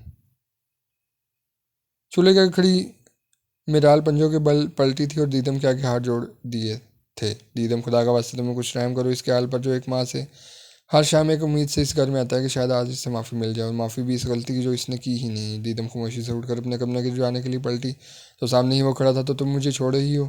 मैं इसलिए कि मैंने अपनी कम फहमी में तुम्हें बहुत बेहुदा अल्फाज से नवाजा। मैंने तुम्हारी ज़ात को सबसे पहले रखा है। मैं तो सिर्फ तुम्हारे जहन से एक नकारा सोच को निकालना चाहता था। इसकी समझ में नहीं आ रहा था वो कैसे और किस तरह इसके दिल से सारी बदगुमानी धो डाले। अपना और मेरा फजूल वक्त फजूल तकरार में ज़ाया ना करो। वैसे भी तुम तो अमरीका जा रहे हो ना, वो जाकर वहीं किसी मेम से शादी तो चालना। दीदम ने बहुत वाज़ेह तौर पर जुहान की आंखों के गोशे भीगते देखे और वो पलट गया। वो दीदम की बातों से मायूस होकर घर पहुंचा। लॉन्च में दाखिल होते ही इसे किसी अनहोनी का एहसास हो। मुस्तफ़ा सिकंदर सामने फर्श पर ऊंधे मुँह पड़े थे। इनके नाक और मुँह से खून भल भल निकल रहा था। वो तेज़ी से आगे बढ़ा, ने उठाकर गाड़ी में डाला और करीबी अस्पताल ले आया। इसने रैन को भी इत्तला दे दी थी। थोड़ी देर में वो चली गई। आवाज़ पाकता सी आंसू इसके चेहरे को भगो रहे थे। आते साथ ही जुहान की तरफ बड़ी, क्या हुआ है? आप कहाँ थे जो वो ऐसे गिर गई? क्या डॉक्टर क्या कहते हैं? अभी तो कुछ नहीं बताया, लेकिन तुम हौसला रखो, वो ठीक है। शायद बीपी हाई होने की वजह से चकरा कर गिर गए हैं। और फिर डॉक्टर ने भी वही कहा जो जुहान कह रहा था, लेकिन दीदम की तसल्ली नहीं हो रही थी। फिर वो लोग सिकंदर मुस्तफ़ा को घर ले आए और हैरान तौर पर जिसे वो पिछले एक महीने से घर आने की मिन्नतें कर रहा था, वो खामोशी से हॉस्पिटल से घर लौट आई थी। वो जुहान से नाराज़ थी, लेकिन मुस्तफ़ा सिकंदर को वो बहुत चाहती थी इसे, और वो भी इसे जुहान से बढ़कर चाहते थे।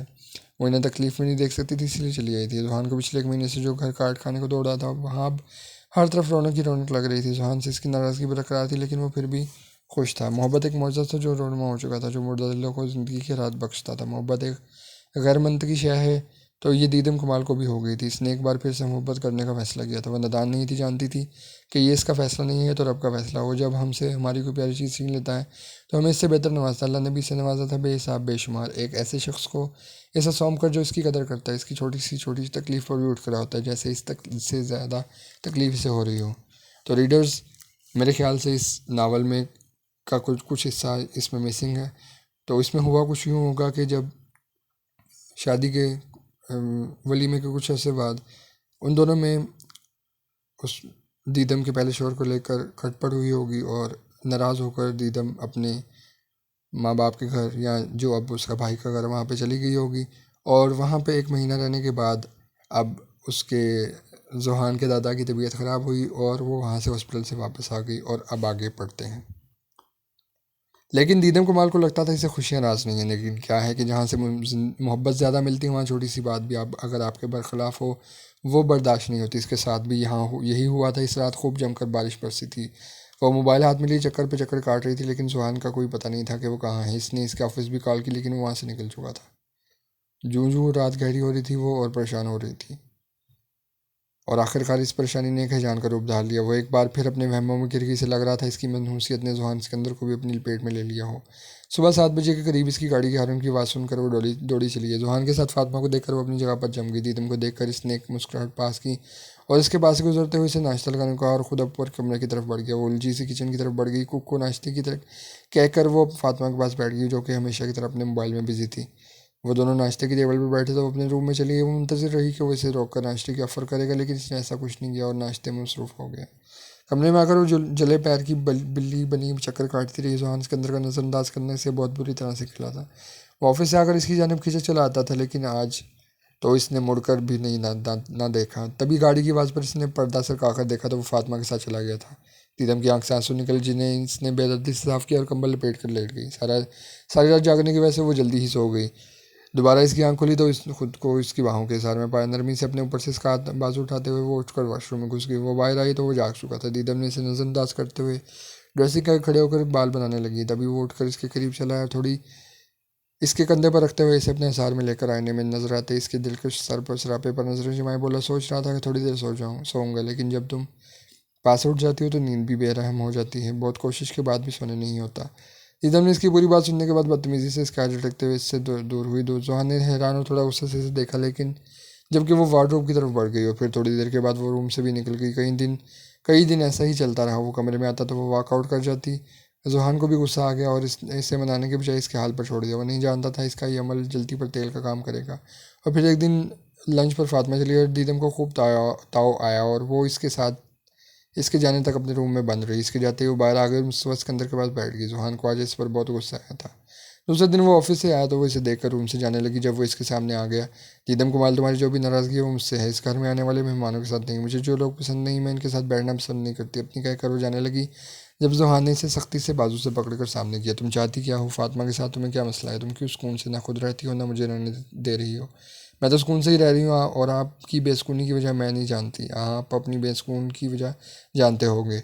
जिसके पास आपको सुकून हासिल और वहाँ चले जाएं। दूसरी शादी वाली लड़कियों की ज़िंदगी में मोहब्बत की मुद्दत इतनी होती, सिर्फ 8 माह में आपके सर से भी मोहब्बत का बोझ उतर गया है ना, तो अब कोई और ले आए। वो बदगुमानी की इंतहा पर थी।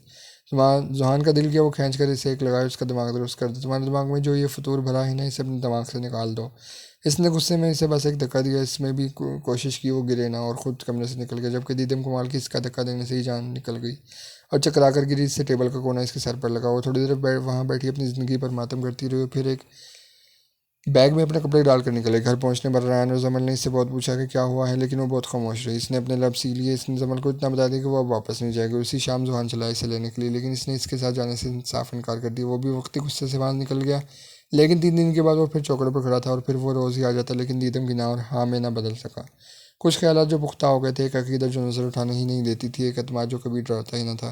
दरवाजे के साथ लगकर खड़ी दीदम कुमाल की आंखें भर आई थी। वो खुद को समेटते उठ खड़ी हुई थी। यहाँ मजीद ठहरना मुश्किल नंबर था। अगर वो शख्स मेरे लिए सब कुछ छोड़ने के लिए तैयार था तो क्या तुम दीदम कुमाल तुम इसके लिए कुछ अनचाहे रिश्ते बर्दाश्त नहीं कर सकती? इसने तुम्हारी खातिर खुद को बर्बाद कर लिया।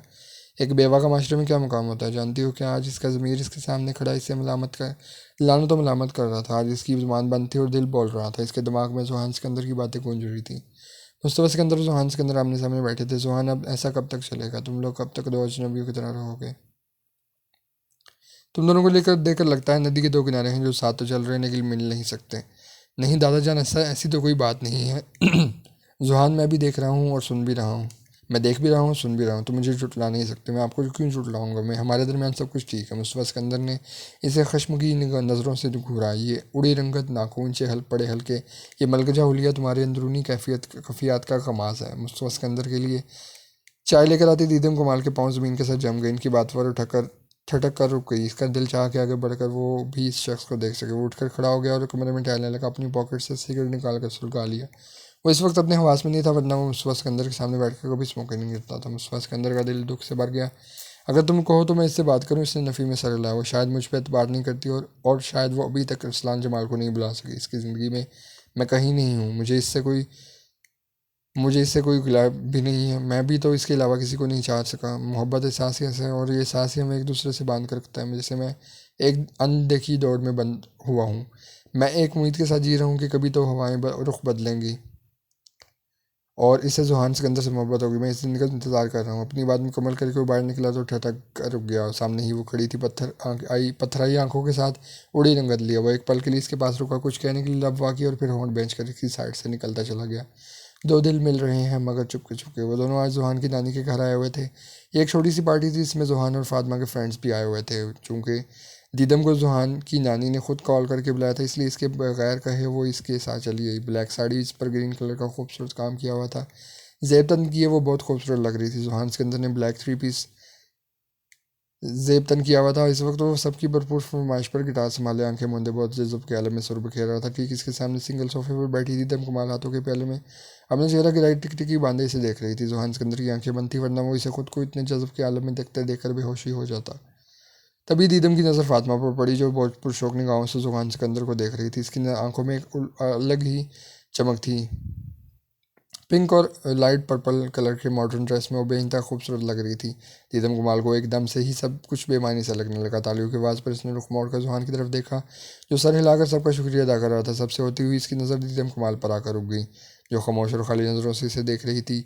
काफ़ी देर बैठने के बाद वो दोनों वापसी के लिए उठ खड़े हुए। इनकी गाड़ी रवाना होने से पहले दीदम ने फातिमा को जुहान की साइड पर झुकते देखा था। वो इसे कल की मीटिंग के बाबत पूछ रही थी। नहीं नहीं, कल की मीटिंग कैंसिल कर दो। लेकिन क्यों? बस वैसे ही। वो कह नहीं सका कि कल इसकी वेडिंग एनिवर्सरी है और वो कल का सारा दिन घर में ही रहना चाहता है। इसने एक नज़र दीदम पर डाली,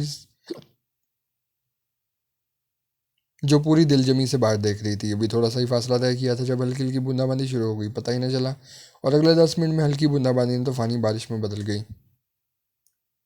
शदीद बारिश की वजह से 1 घंटे का सफ़र 3.5 घंटे गुजरने के बाद भी तय ना हो सका। शदीद बारिश और धुंध की वजह से रास्ता सुझाई न दे रहा था। वो बहुत महारत से ड्राइव कर रहा था। तेज़ बरसती बारिश में इसने दीदम के लब हिलते देखे थे। वो इससे कुछ कह रही थी। जुहान इसकी बात सुनने के लिए थोड़ा सा इसकी तरफ झुका और जब तभी दूसरी तरफ से आती गाड़ी के साथ एक ज़ोरदार धमाके की आवाज़ आई। जोरदार टक्कर से गाड़ी घूमकर मुखालिफ समत में मुड़कर अपनी जगह पर रुक गई। दीदम का सर साइड मिरर से जोर से टकराया और दर्द की एक तेज लहर इसके रगों पे में लौट गई। गाड़ी के रुकते ही इसने रुख मोड़कर जहान की तरफ साइड पे देखा तो इसे अपनी सांसें सीने में अटकती हुई महसूस हुई। फ्रंट मिरर टूटने की वजह से शीशे की किरचें इसके सर पर आ लगी, जिससे खून का एक फुहारा फूटकर इसका मुंह और कपड़े भिगो रहा था। स्टीयरिंग इसके पेट के करीब फंसा हुआ लग रहा था। दीदम ने अपनी चीखों का गला घोटने के लिए दोनों हाथ अपने मुंह पर रख लिए थे। दर्द से दूर होते हुए जुहान ने इस पर एक नजर डाली। तुम ठीक हो? इसने रुक रुक कर पूछा। दीदम ने रोते हुए इस बात में सर हिलाया। इसने आंखें मैच कर जोर लगाकर स्टीयरिंग पर दबाव डालकर अपने पेट उसके दरमियान थोड़ा सा फासला बनाया। वो न जाने किस तकलीफ में था, शायद अजियत के आखिरी दो को छूते हुए वो गाड़ी के सामने वाले शीशे के चकनाचूर होने से खाली होने वाली जगह से बाहर निकला और फिर हाथ पकड़कर दीदम को भी बाहर निकाला और बेदम होकर नीचे बैठता चला गया। दीदम इसके पास दो जानों बैठ गई और इसका सर उठाकर अपनी गोद में रख लिया। तेज बारिश इन दोनों को भी गो रही थी। टकराने वाली गाड़ी स्पीड से टकराई थी, इसी स्पीड से आगे बढ़ गई। सुहान एक बार फिर उठकर बैठ गया और दोनों हाथों का दबाव जमीन पर डालकर इसने खड़े होने की कोशिश की, मगर नाकाम रहा। सुहान ने अपने कोट की अंदरूनी पॉकेट से मोबाइल निकालकर दीदम के रुड़ाया, इसे अपने दोस्त का नाम बताकर कॉल करने को कहा। काम था तो इसने नंबर डायल किया और बात करते हुए इसने सुहान सिकंदर को रोड की साइड ब्लॉक के साथ ब्रेक लगाकर बैठते बैठते इसकी गर्दन एक साइड पर लगते देखा। वो चीखें मारती इस तक पहुंची और उसके चेहरे पर हल्के हल्के थप्पड़ मारकर से होश में लाने की कोशिश करने लगी। वो सर्द हाथों गैर होती हालत के साथ अस्पताल के कॉरिडोर में ठंडे फर्श पर बैठी बस एक जगह पर नजरें टिकाए अल्लाह से शिकवा के ना थी।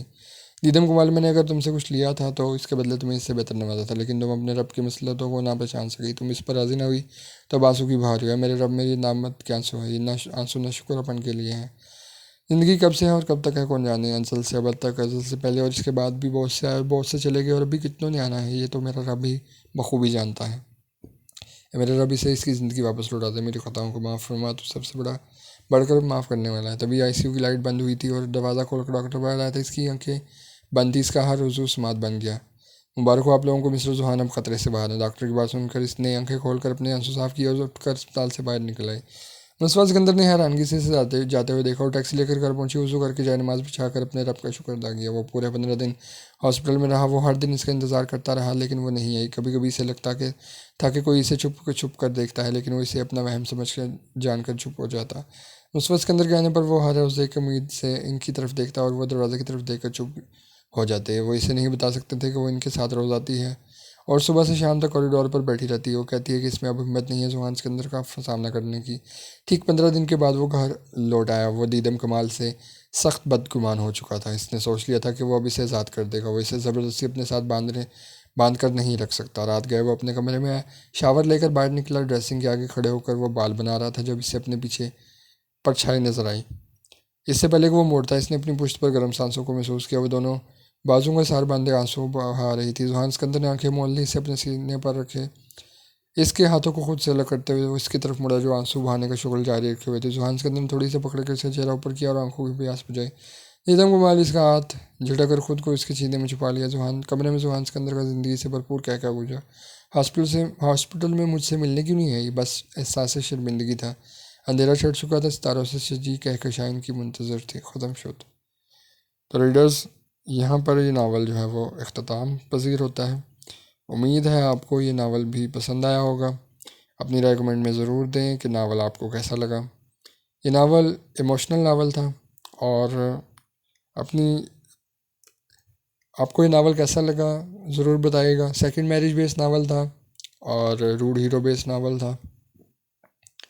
तो मिलते हैं आपसे अगले नावल में, तब तक के लिए अल्लाह हाफिज़।